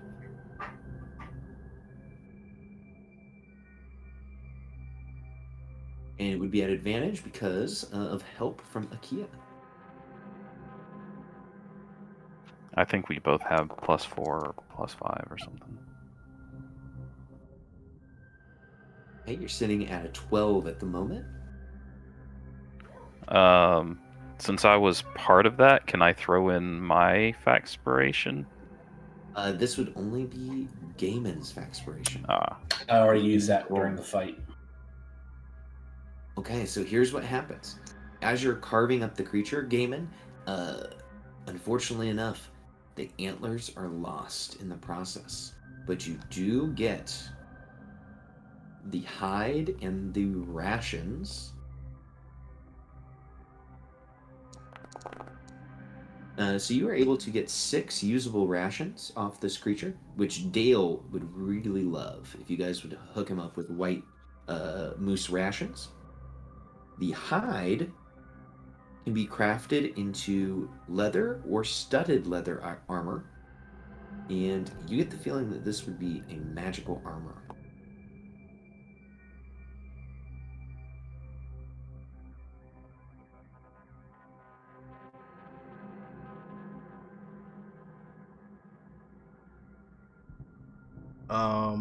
Even though the antlers were lost, are there still like shards of the antlers left? Yes, so not usable for crafting, but you could bring the antlers back with you. Yeah. Alicia would at least like to keep pieces of the antler. Absolutely. So you can definitely add more of a memento, because I think they felt a little sorry for the creature, as it was not sure if it was willingly, but it was burdened with knowledge that it didn't have before, so at least it can kind of understand that a little bit and just wants to keep a little of the antlers. You're getting big, if you have read this book, like Flowers for Algernon type thing. Yeah. Uh, and you kind of got that vibe about some of these awakened animals. Is everyone willing to let Akia attempt a short rest? Yeah. That's fine with me. Were we still interested in checking out what's up here? Yes, but would like to short rest first. Yes. Since we don't know what's up there, good idea. And you said there were short bows that these skeletons were carrying? Yes, they have short bows and arrows. They seem to be adventurers before they were eaten. Alicia will take one of the short bows and some arrows. Absolutely. Here, I'll drop a short bow boop, on your character sheet. In the off chance that they run out of spell slots, say maybe the next combat.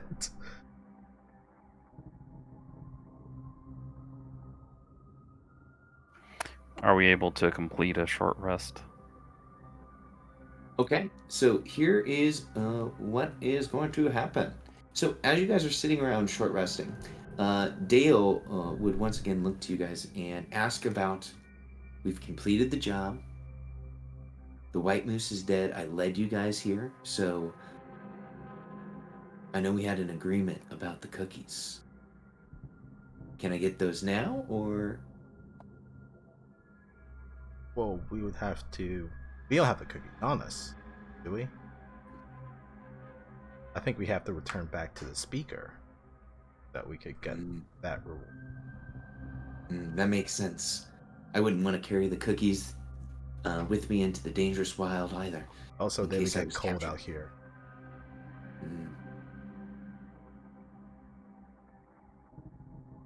That makes sense. But that's too bad. I've got a hankering for some cookies. You don't happen to just have one on you, do you? And if I did, Well, would you be willing to go halvesies?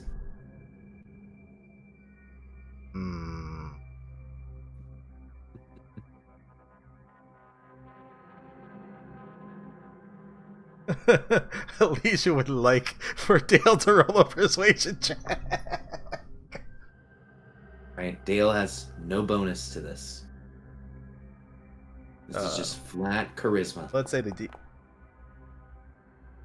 Okay, yeah, I was thinking the DC was like 14, but Alicia will abide and will take one of the cookies that they have stored, break it in half, and give them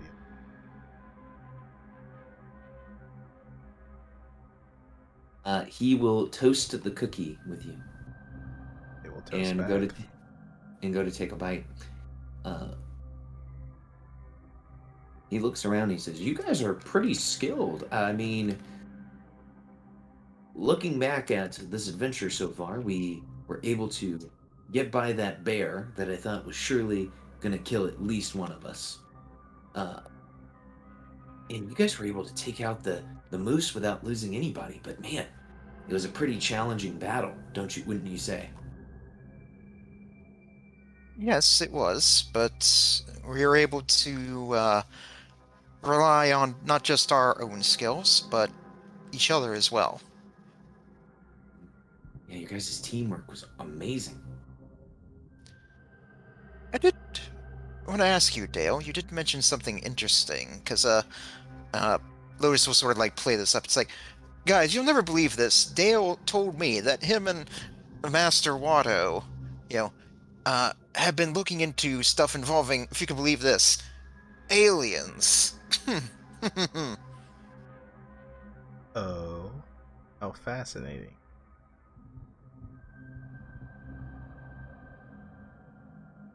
Do you have any specifics, Dale?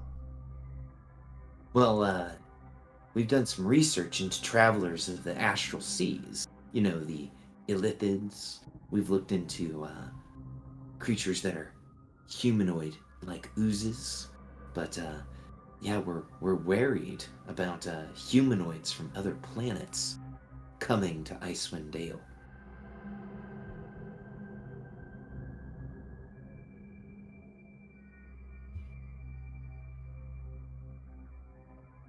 You all don't know anything about that, do you?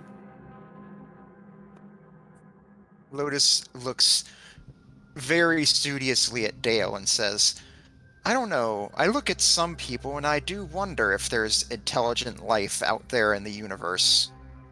Mm. So you're saying it's not likely that there's other humanoids out there like the ones that are here?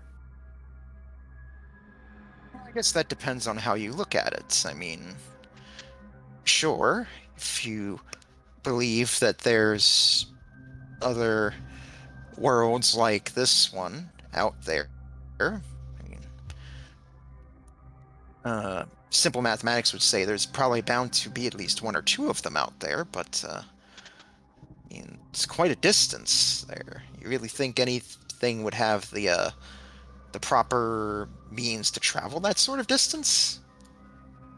Well, we saw that Illithids have these strange ships called nautiloids that allow them to travel through the astral seas. And do you know what they do on these ships? And her tone suddenly starts, like, turning a little bit colder.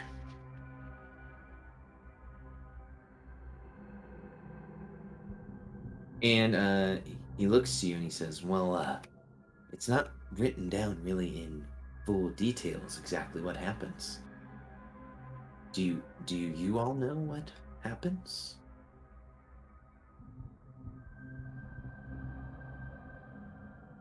Unfortunately, it's not been topics of my research since I've been around here, so fortunately.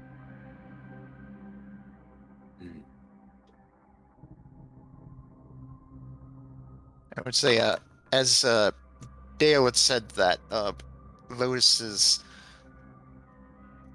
She just sort of, like, starts staring blankly into the middle distance, and that's what you all see, like, in character. She's just having these sort of, like, violent flashbacks to all the terrible stuff that they did to her. Lotus, perhaps it is not a good time to discuss such things. We should be on alert. All of a sudden, she snaps back. She's like, yes, you're quite right. And she's a dragonborn, but she can't. But if she could, she'd be in a cold sweat right now. So, as you all are having this conversation, you hear footsteps as snow is crunching coming from the from the west, southwest.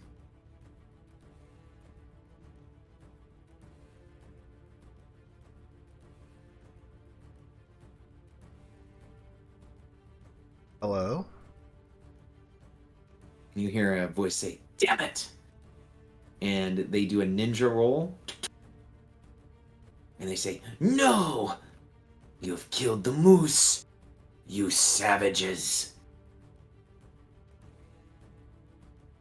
And you see a crazed woman with red hair holding pickles made of pure ice. "You will pay for this," she says. Do you accept pointy sticks?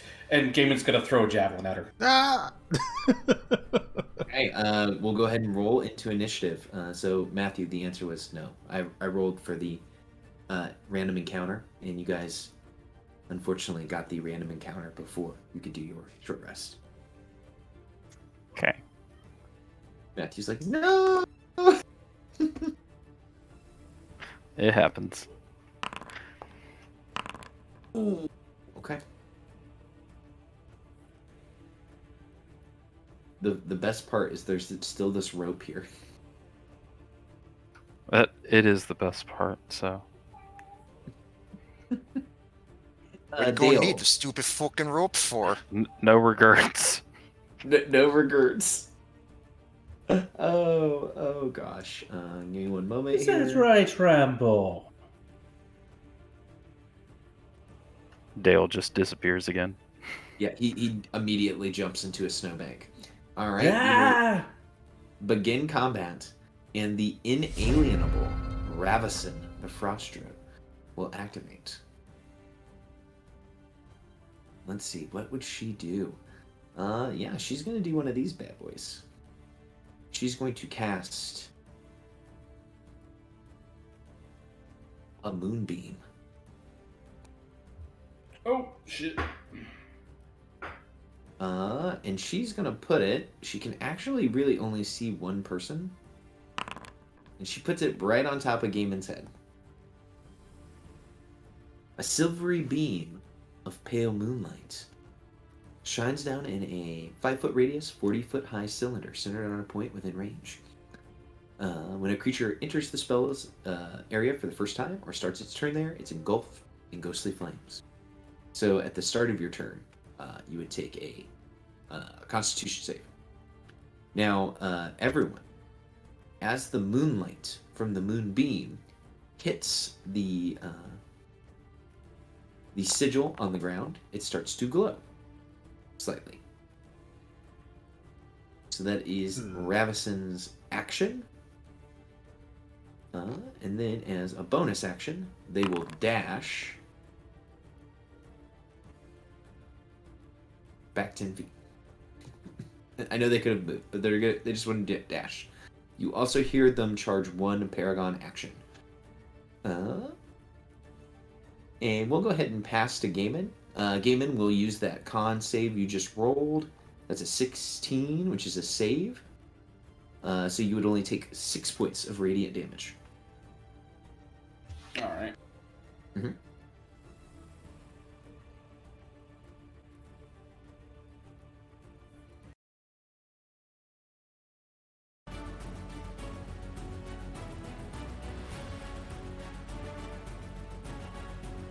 All right. Gaiman is going to run after the druid. Can't see her. Yes, it is dark in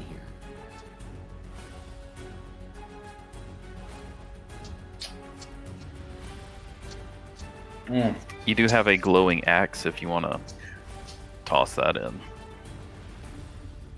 I do, but it's more of what's efficient. So I guess I'll use... So I know you said it's 10 feet, but given Gaiman's height, could he, like, athletics himself down, or, you know... Yeah, if you just wanted to run and jump, you could, and then I don't want to athletics- take the damage, though. I mean, there's a rope right there. All right, fine. I will... it's what, 10 feet of movement to get down there with the rope? just sliding down it fireman pool style. All right. And keep going. Yeah. Using the last of our movement, Gaiman's gonna rush up to the Frost Druid. We're gonna bonus action Rage, and then we're gonna attack recklessly. Absolutely.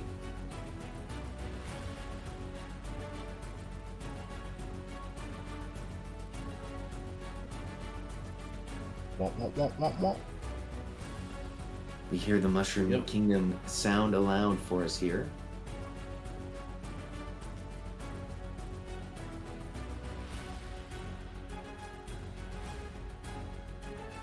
How do we turn on Rage? It's not in the conditions. I know I asked this last time, and I promptly forgot it. No, you're good. There you go. You're raging.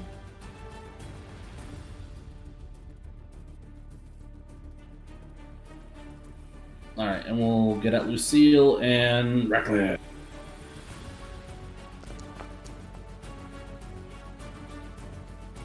Yeah, that is a hit for 14 slashing. And I need to make a con save. Okay, they succeed.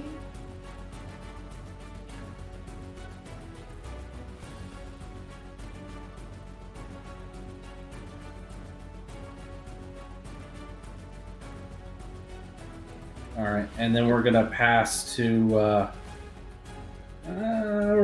Lotus. All right, Lotus, you're up. Let's see. Let's go ahead and down here a little bit so I can actually see them. All right. Go ahead, target, and I'll go ahead and use my remaining first level spell slot and throw all 3 darts at Magic Missile at Revson. Ooh, this is the smart play on someone who is concentrating on something. Keep forcing those checks.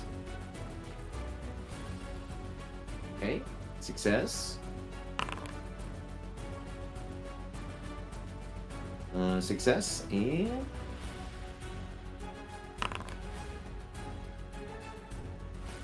and there it goes. Right. So that's 3, 4, and 5, so that's a total of 12 force damage.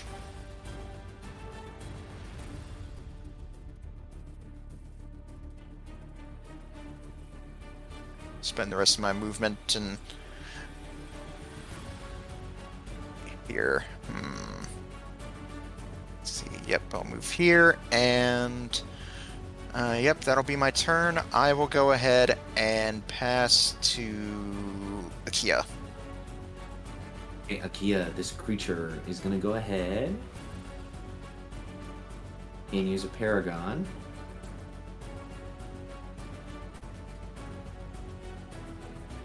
And it is going to multi-attack. And it is going to use both multi-attacks on Gaiman. Icicle the first. You're rolling privately. Oh, sorry, y'all. Can you just reveal that one? Yep. Okay. Oh, 27 definitely hits. And then a And 21 hits. Yes, as she slash. Okay, so I am resistant to cold damage, if memory serves. So, yeah. At your So I resist all of it. Mm-hmm. So 7 total. 4 and 3, yeah. She's like, oh no. This is not going how I thought it would. Okay, so she slashes twice. And Lotus, who are you passing to? I think he passes to Kia.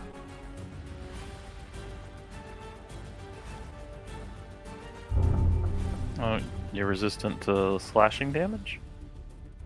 Raging. I'm raging.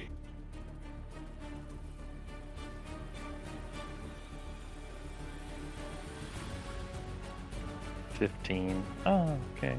See y'all.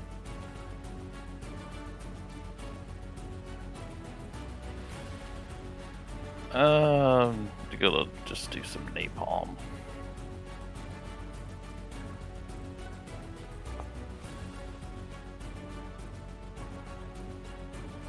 It's not giving me a thing to place though.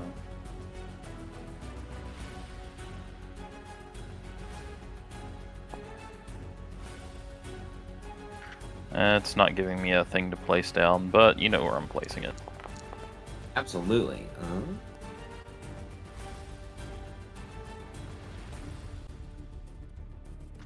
My first damage roll was a 1, so She got a 14. That saves. But she's standing in fire. There we go. And then I'm pretty low on health, so I think I'll just...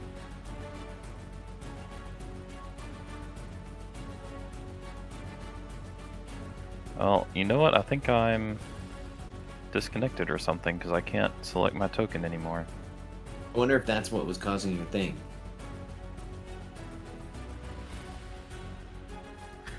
Anyway, I want to kind of... Well, I'm just gonna have to reload. I want to move out of the doorway, but I'll just do that after I finish reloading. I guess I'm passing to Alicia. Now, we'll pass. Yeah, it I'm to sorry. Alicia. I just raised my hand because I just noticed my come back. I didn't see you roll Raylan into initiative here. Oh, sorry, guys. I forgot. I just noticed that when I got back. She will go after Alicia. All right. Alicia will kind of move to where they can see them. Okay. Range 30 feet. Cool. Kind of low on some spells. I think Alicia's just going to cast Sacred Flame at this woman. Hmm? Ugh. Ew.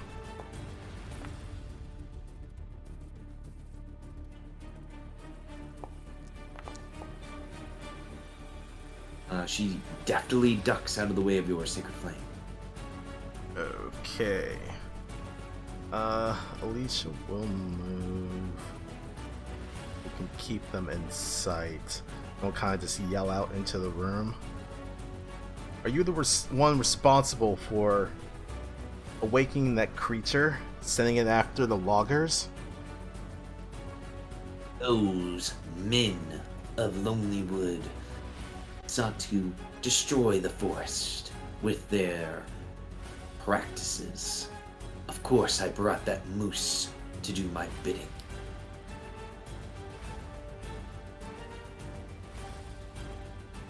You unwillingly turned it into a slave of violence. That wasn't very kind of you. Nature is not kind. Alright, that's it. I guess pass the Raylan. Okay, Raylan will say, another dollar, another day, and another dead druid. And she will run down the thing. Good thing that rope was there. Yeah, good thing. She'll target. She still has her katana. But this time she's got a flank. And she finally hits with her katana, dealing 11 slashing damage.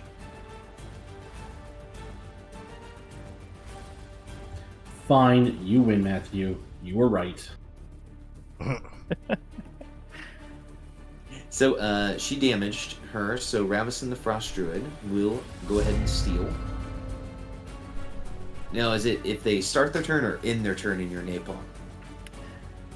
If they end their turn. Oh, where did Gaiman go? I think I accidentally deleted myself. Oh, I yeah. was deleting text from chat, and I think the link key got happy. Speaking of that, I'll flush chat. Ravison, the Frost Druid. Let's see. Ooh, she's in a rock and a hard place, because either way she's going to take an opportunity attack. So,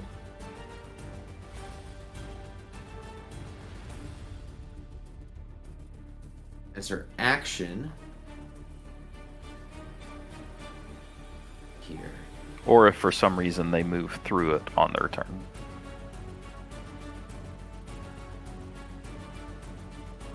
She's going to throw it like this.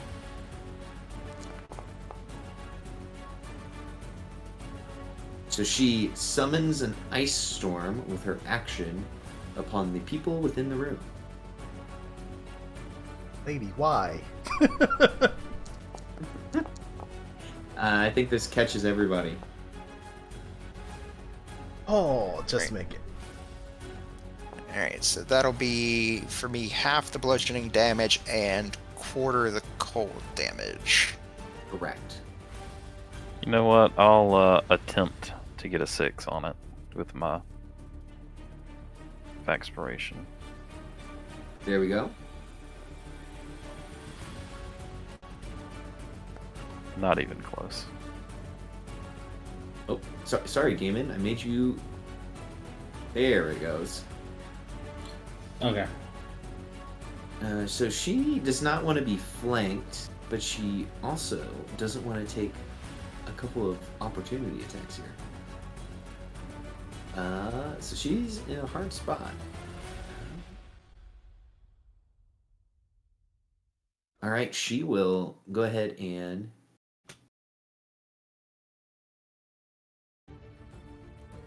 away from Raylan like so, and then she's going to move away from Gaiman. So she's going to take 2 Oppie attacks. Yep.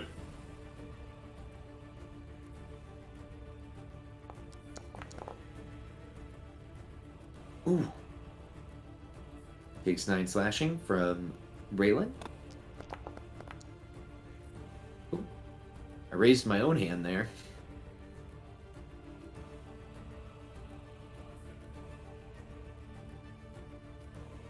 Ooh. Takes a big ol' hit from Lucille. She takes 17 damage.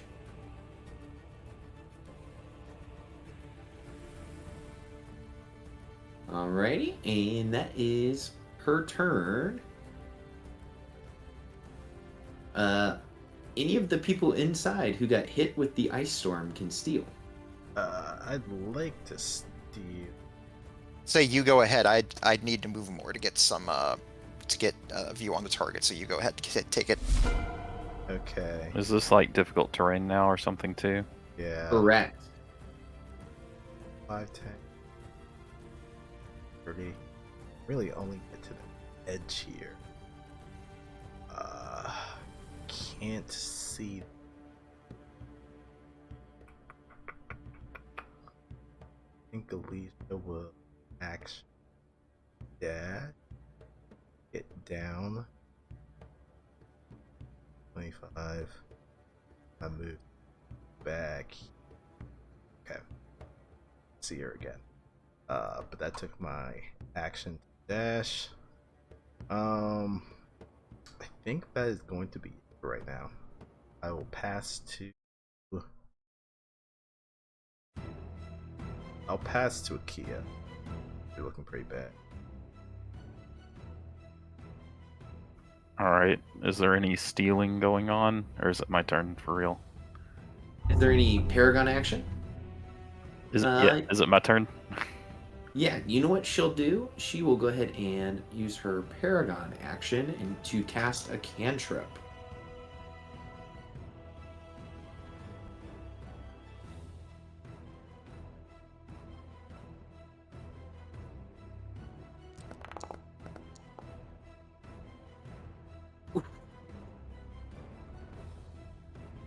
A very, very, very weak produce flame here against Gaiman.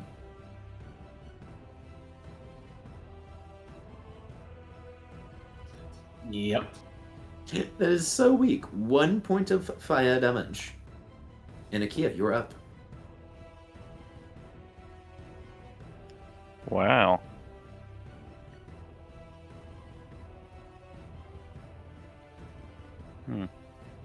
You could get negative damage with that. I think I'm just gonna move a little bit this way and open a little port on my chest. Start injecting some restorative fluids.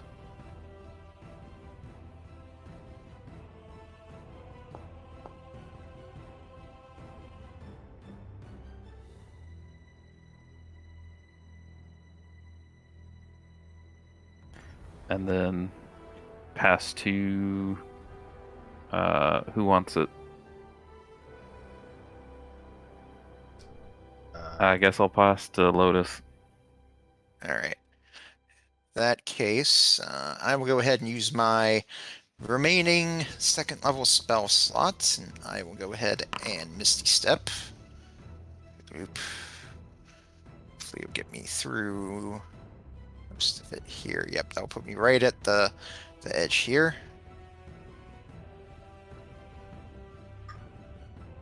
It takes movement. Bop down here.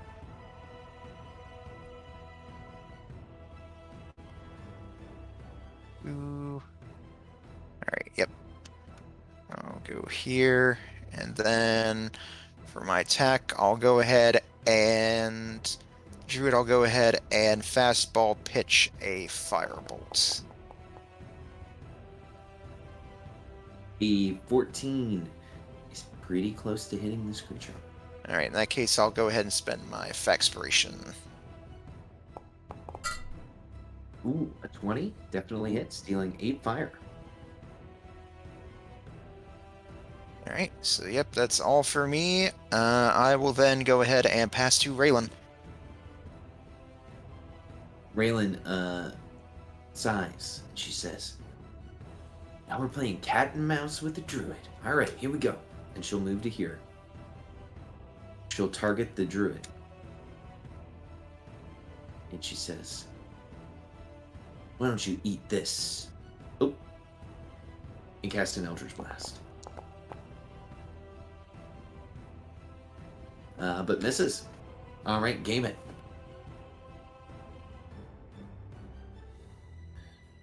Oh, I'm gonna pin you to that fucking wall. Gonna rush over and gonna recklessly attack with Lucille. Excellent. You notice that there is a hallway as you run by that you guys maybe did not see before. Yes, that's a critical hit. That's a really weird critical hit, though. You got 1 slashing, then +5, then plus D4, plus a D4, plus 3. I think there should be another 2 on there. So Yeah, it should be it's not showing the rage damage. -12, and then -2. The creature is bloodied after that shot.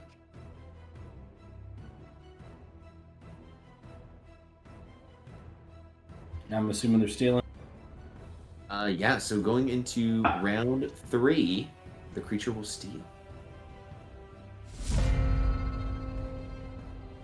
She will look around at the creatures that she is fighting, and she says, huh, "So close, so close." She will target Gaiman with her multi-attack.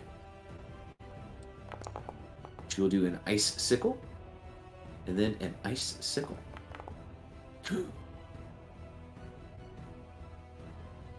So the first one, I think, does 3 slashing, 1 cold. Yeah.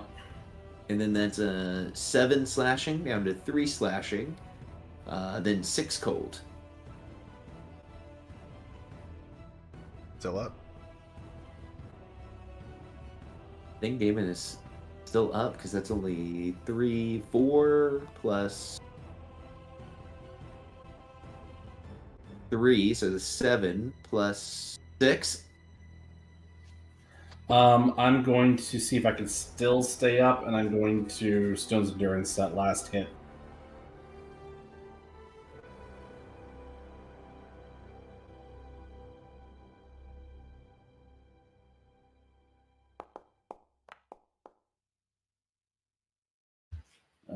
So that last one, that was a 3, 9. So I just take 1 from that. So yeah, I'm still up. There we go. Using the innate powers of Goliath, you stay up. Oh, and He's looking pretty rough, though. Yeah. Let's see, Ravison. They're going to provoke from you again, and as they are leaving your square, they've been chanting in a magical language. This door unlocks. They will use their item interaction to open it. They will move through the door, and then they will dash as they come around the corner to Akia. So I think you could opportunity attack them as they left your square, David. All right. Yeah, this creature is rushing at you.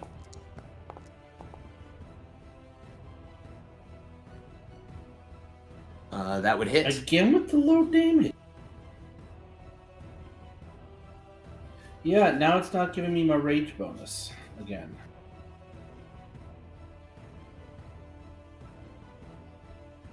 I'll fix that. But it's doing everything else right.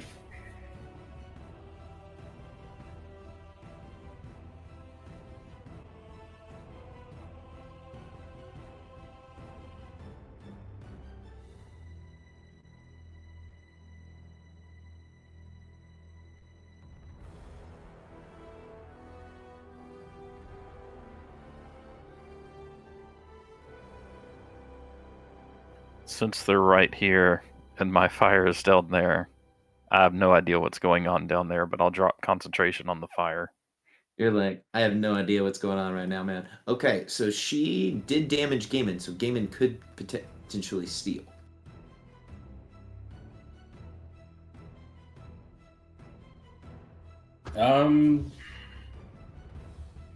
The ice is gone, right, though? Because that was the end of her turn, so the Yep. difficult terrain. Yeah, sure. She ran down this hallway. Mm-hmm. You guys are like, God damn it. You hear Akia say, hello. Oh, she ran this way. Gaiman, not that way. Other way.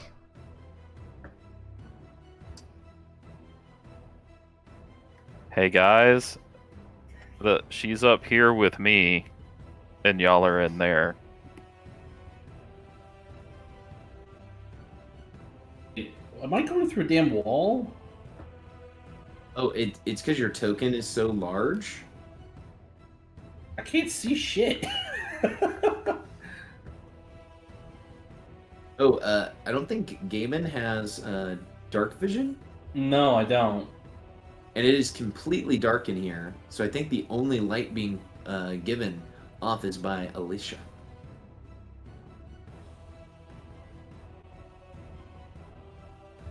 I guess I'll have to put away Lucille and get out Shiny.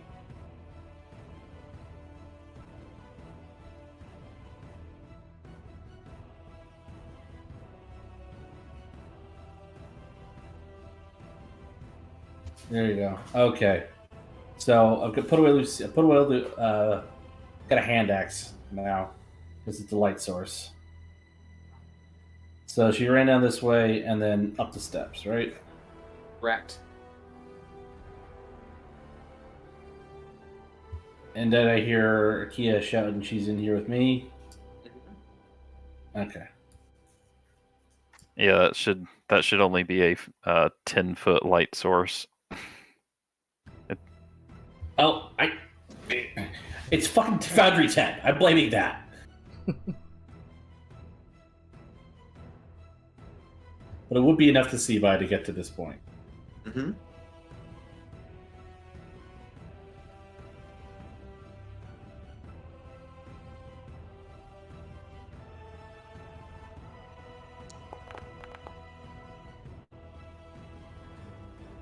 You run up. Damn, hit her for 14.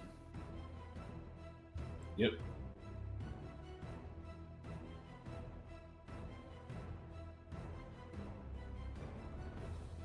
She screams in pain as you hit her in the back with the axe. Okay, anything else for Gaiman? He's gonna just callously say, "You know, if you'd stop running around and stand still, I'd kill you much faster." She will say, that isn't in the plans. Well, you're still gonna fucking die. And then we will pass to Akia. Lotus, I can't see your token. Yeah, I think something happened with something and maybe the Misty Step. I don't know. Yeah, how about we just get rid of this one and we'll just drag out another one. Sure, I was like, where are you? Are you invisible? Yeah, I just see a health bar. Yeah, I think something might have borked with when I tried to Misty Step my last turn. Okay, well, no problem. So let's just... Boop. That was strange. Boop. It doesn't want to let me delete you.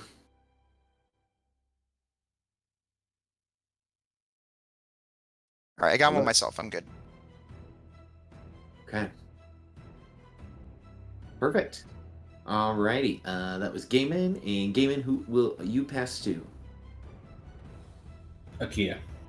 Okay, Akia, this creature is going to use a Paragon power. Okay. The timbre in your voice, or the tamper, was very telling. They will use their magic to awaken undead as well. Okay. That voice, I don't know what it is about it. 4 of those skeletons animate.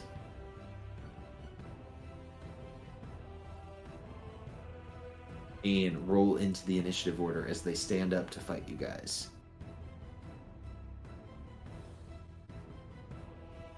And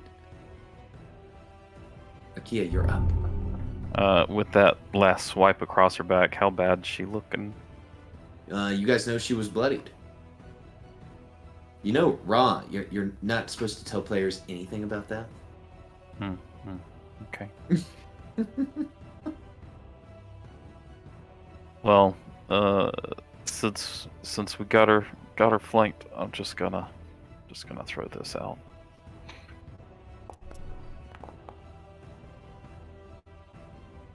That would be a 13 with the flank, misses. Hmm.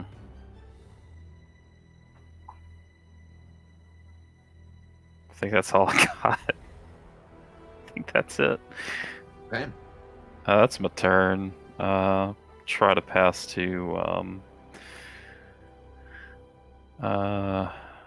Alicia. Alicia, there are more skeletons that have stood up and are looking like they are going to charge towards you guys. This is very annoying. Lathander does not tolerate the undead. Alicia will kind of walk towards this one. It's gonna hold on to their holy symbol and kind of raise it out towards these. Actually, just to confirm, sight. Nope. Don't have to see them. Alright, I'm going to spend my last channel divinity, and I'm going to do turn undead. Need them all to make wisdoms. That's a fail. Fail.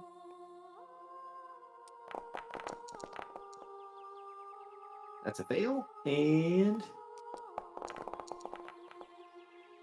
that's a fail. Alright. So this is more according to 1D. But the dazed, oh man, I can just essentially they can either only take an action or move. They can't do both during their turn, and they do not have bonus actions or action. Okay, got it. That's the dazed condition. And they'll get out of it if they take any damage or if I'm incapacitated to die. While they're dazed, they can only... Oh, never mind. They can only... The only action they can use is to dash away. And they cannot be closer to me. Oh man, yeah, so these undead are all essentially for the next minute, unless you guys attack them on purpose, out of the fight. Alright, and then I can just barely see game in. I'm going to spend my last first level spell slot for Healing Word. Very nice. Get 7.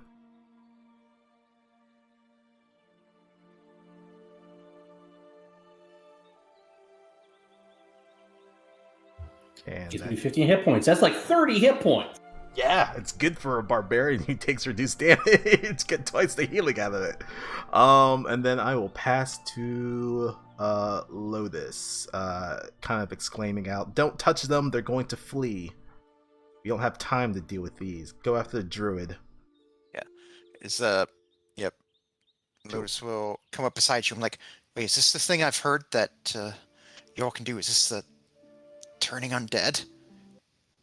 It is the power of Lathander to shine light upon the undeath and to drive it back.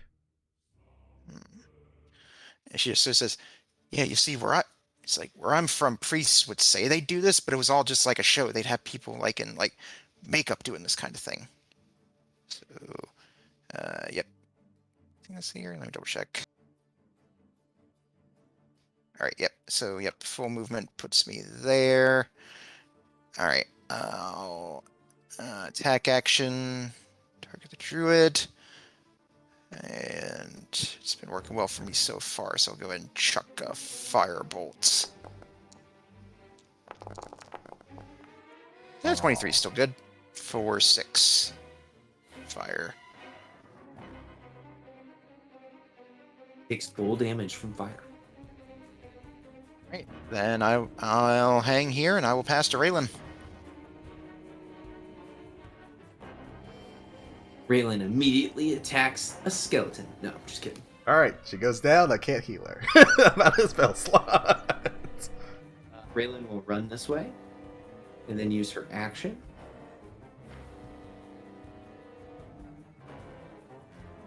Run here. The skeletons will spend their turn moving away.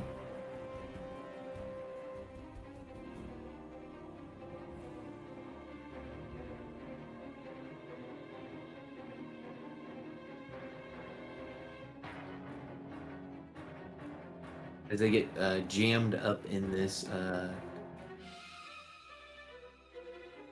closet there. The final skeleton of the round will go ahead and pass to Ravison. Okay, Matthew is AFK.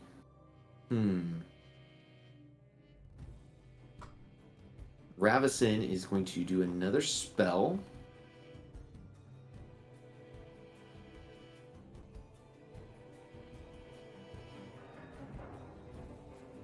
She can only get 2. So she's going to put it right there. Ooh, for a little bit of a high roll there. As she upcasts this spell. So this is a dexterity saving throw. Okay, so Raylan succeeds, only taking half and half.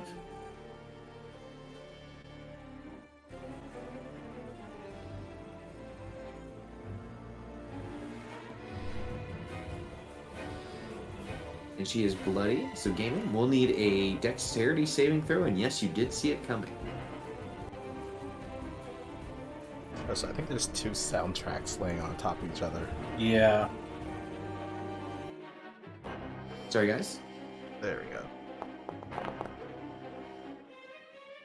Oh, well, that's probably enough, isn't it? Yep.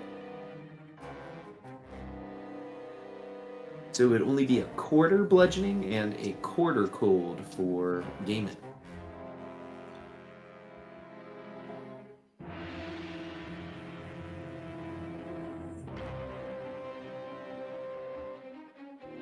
So is that 3 bludgeoning and then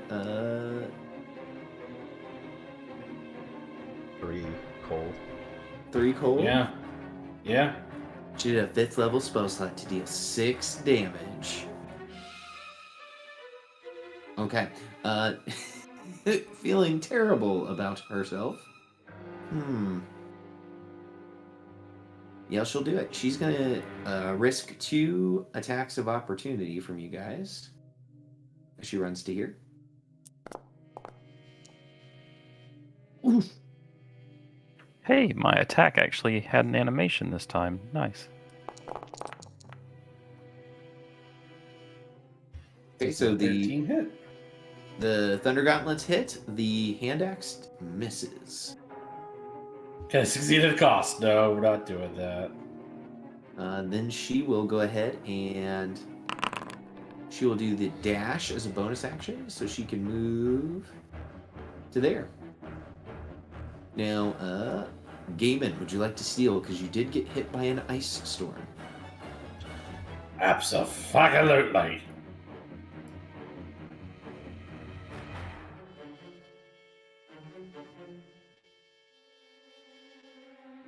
I'm gonna have to run after her. Oh shit. We're gonna put away.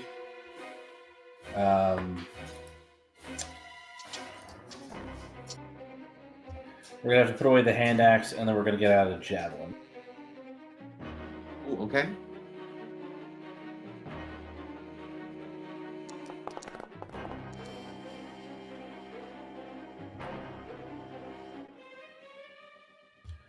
Although I don't think some of that damage applies. Like I don't think the rage damage applies. Yeah, because it's only to melee, but this was a thrown, so just -2 off of that, so 9 damage to Ravison.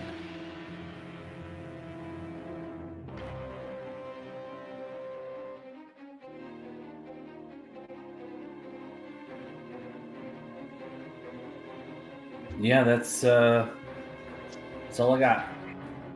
Right, who do you want to pass it to? I'll pass to.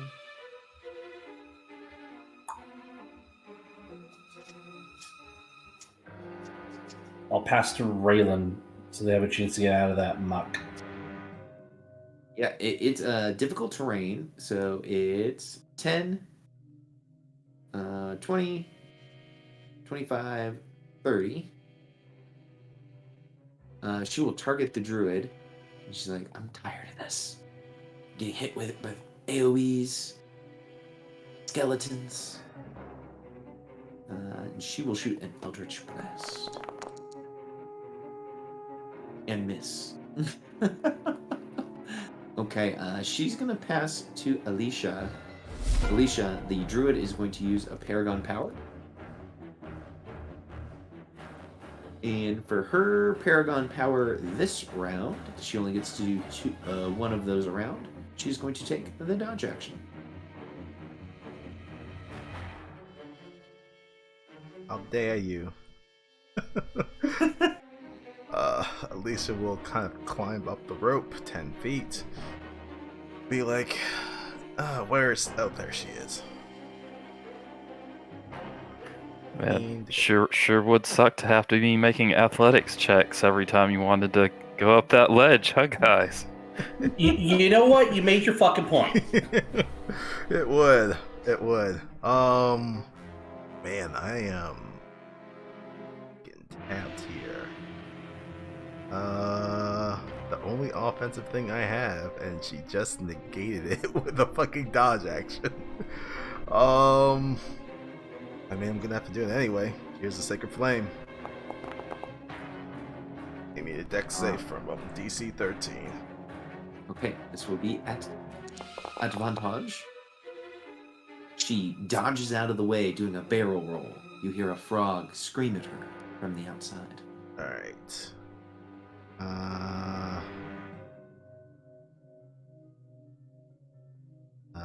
Nope, that's gathering up, and that's a horrible idea. So Alicia will just kind of move forward. Now with just shield out. We'll pass to IKEA. Kia. Kind of in the back there. Can you Hey. get your reaction back? All right. Yeah, this is for all of those skeletons using the rope.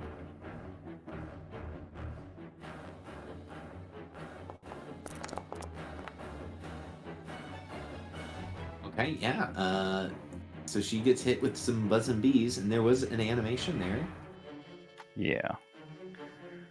All right. Almost max damage. She's so tough. I'm actually gonna move through the ice. So there's 10 and 30. Oh. So I'm just gonna move that way so we're not all clumped up, and then pass to Lotus. Alright. So let me go ahead and mark the target here. I would like to go ahead and spend a DM inspiration so I can make this a straight roll against her. Or Alright, and I will go ahead and fastball pitch a fire bolt. do? Oh yeah, for 7. 24 for 7. So mark that off.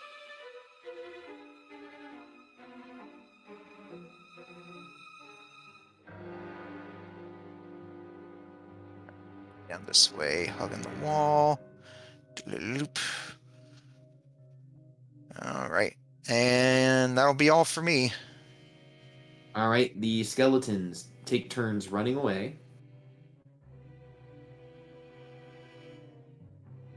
The last skeleton of the round is going to pass it to her. She's going to stop dodging.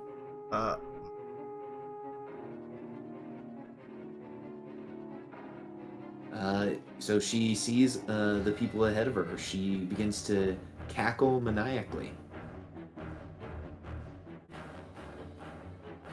As she casts an ice storm. She's got a lot of spells. And she's going to drop it. She can only capture 3 of you guys. Is what it looks like. So she'll do that.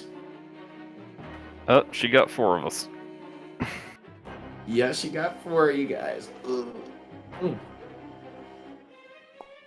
Very important dex saves here. Oof, okay. Raylan gets knocked unconscious. Let me see here. As that hits, I'm going to. You see the charm that the Chwinga gave her light up on back of Lotus's hand. So I'm going to go ahead and burn my charm of the ice troll. Oh shit! Yeah, I still take the bludgeoning damage from that, but let's see. I do not take the cold damage, and it actually heals me. That's amazing. Those Chwingas really were watching out for you. But that's my one and only use of it.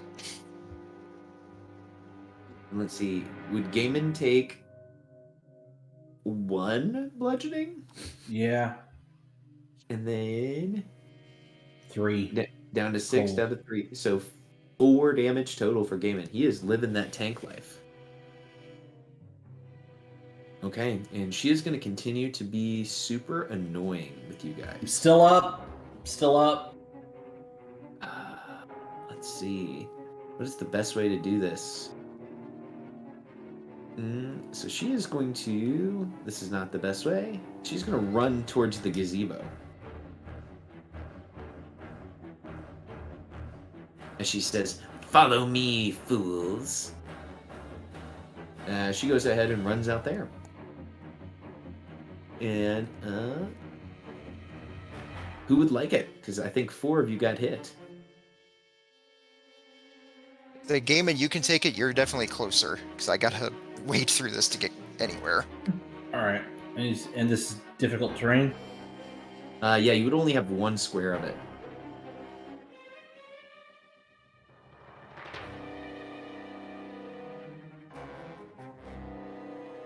Oh, and side note, what do you guys think about this overlay from the heartbeat?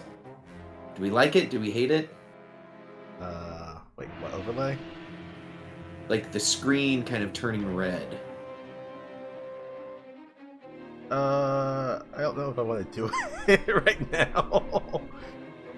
Is it supposed to be for like a certain like event that's occurring, or? It's just as you get lower on health, your screen gets more and more red. Oh. I mean, I tend to find my characters in low health quite often, so I'll say no. Okay, I will keep that in mind.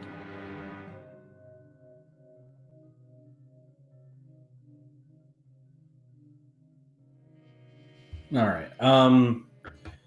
Yeah.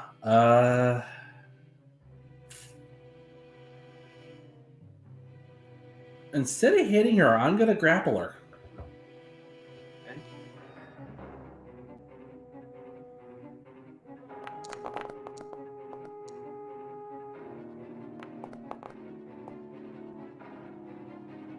Oh, yeah, you're raging. Go ahead and roll that again.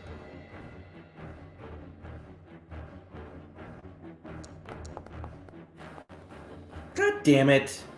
You go to grab her, and she's got those beefy mom arms. You are not able to grapple her. Well, that's. I was gonna grab her to stop her from running away. Fuck. All right. I'll pass to Alicia. Alicia,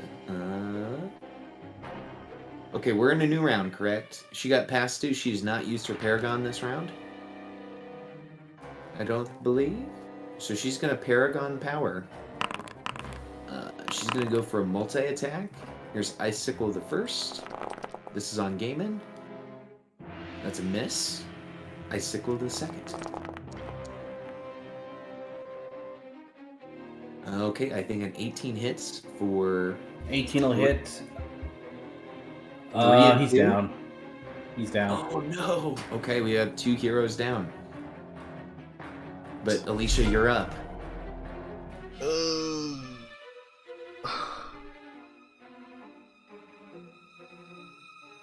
Fuck.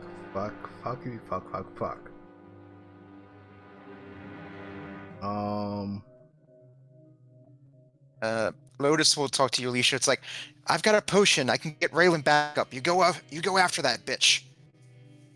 Okay. 15. 30. Okay, I can see her. Wait, hold on. I got to. Okay. I actually would be able to move to the square if I had moved diagonally. Action. I will use a healing potion on Gaiman. This would be what, according to his hit die? Yes, you wanna roll it, or That would be 2d12 plus 2 for Gaiman. I'll just roll this on mine just to consume it.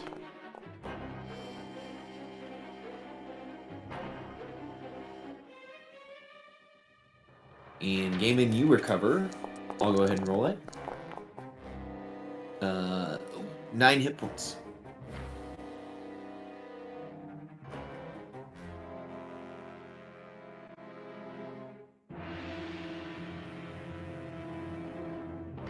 Alright, bonus action.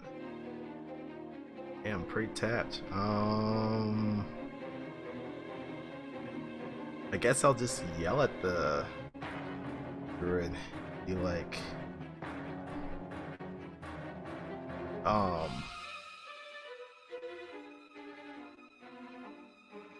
you seem to be taking the words of Auril quite in a different way.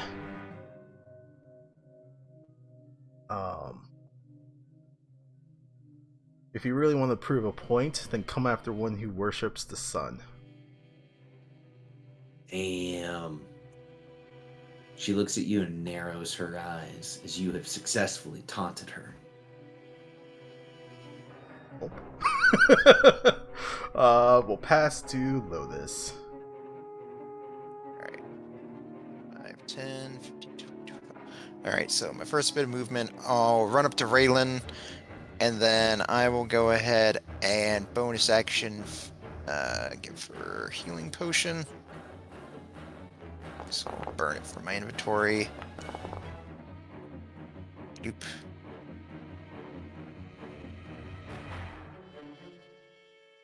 He wakes up. Like, I'll grab Raymond. I was like, I know it's going to be difficult, but we got to go find that the druid. They went that way, and I'll point up north, and I'll go ahead and action. Go ahead and dash.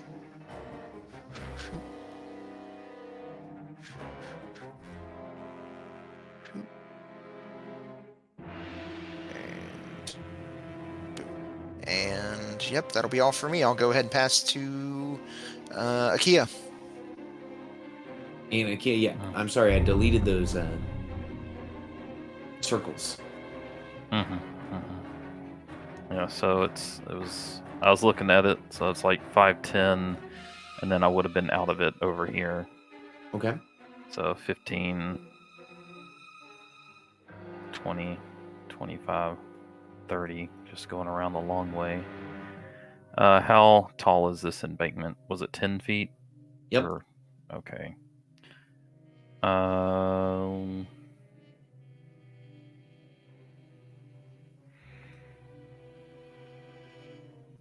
Yeah, I don't have anything else I can do, so I'm going to action dash.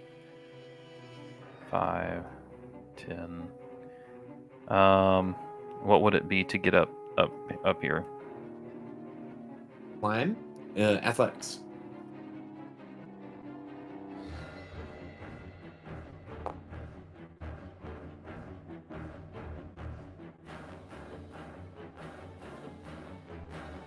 You can climb up. All right. I cannot see over here, but I should be able to, right? From this elevation. Let me check what. Oh, you're like stuck in a wall. Ah, Let me just change the lighting.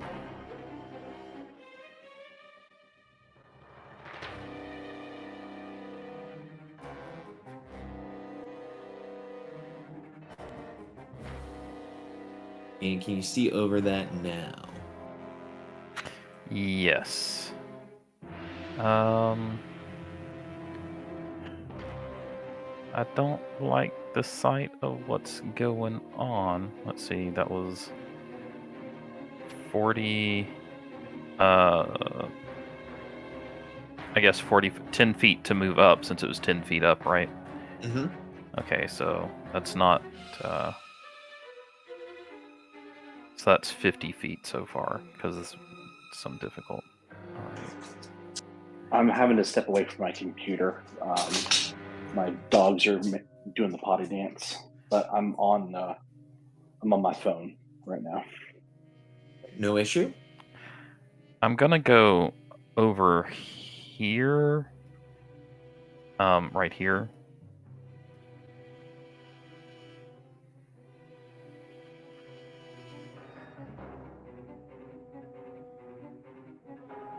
I can't actually move my character, but that's what I end up doing, is just heading this way. To here. Yeah, and I guess I'll bonus action drink my potion.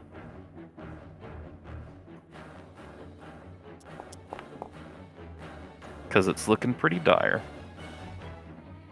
And there's not even any wolves around. Yet.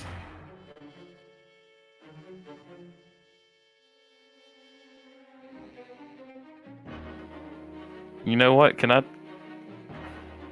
No, I can't do that. What were you Yeah. gonna say? Oh, that healing was just so good. It made me want to end my turn next to her instead of over here. But I'd already moved over here before drinking it. I didn't know it was going to be so good. That's fine. I'm good. I'm past a Ray.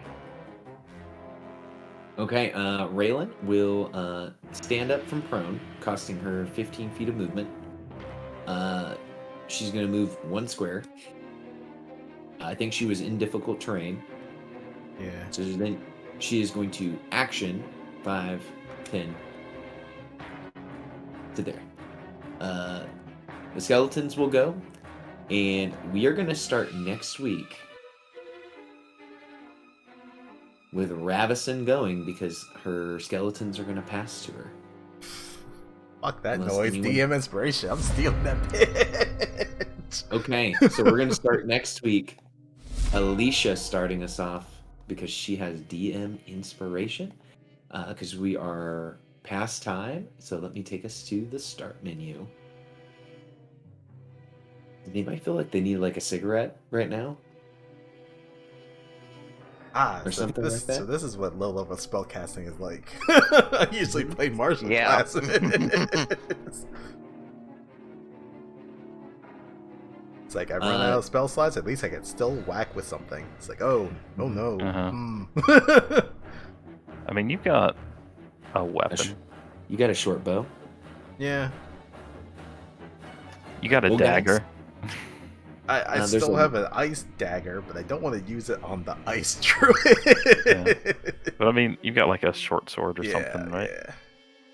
Does Lotus have any sorcery points left? I don't, but I still have Mind Sliver and Firebolt cantrips, so I'd still fling those as much as I need to. Love it. And you guys could always say, Dale, get in here. And Icewind Dale could jump in to try to fight from the snowbank. Oh yes, because he's been so good at that so far. He doesn't want to steal the spotlight from you guys. That's fair. Uh, That's fair. There, in my opinion, when I have been a player, there's nothing worse than when like we're in a combat scenario and one of the DM controlled NPCs lands the hit or like the final blow. Anyways, heroes. I'm similar like that too, but I think it also depends on the situation. If it's like a very dire battle and like we're all like, you know, running on fumes and stuff like that, I think at that point my character's just like, fucking finish it. Do the thing. There's a lot of things going on in our community. Tomorrow there's Red Hand of Doom. On Sunday there is Curse of Strahd, Daybreak, and Mythic Odyssey. Monday, I believe there is still a break from Mythic. I think they're coming back for Prime. This Oh, they're coming back.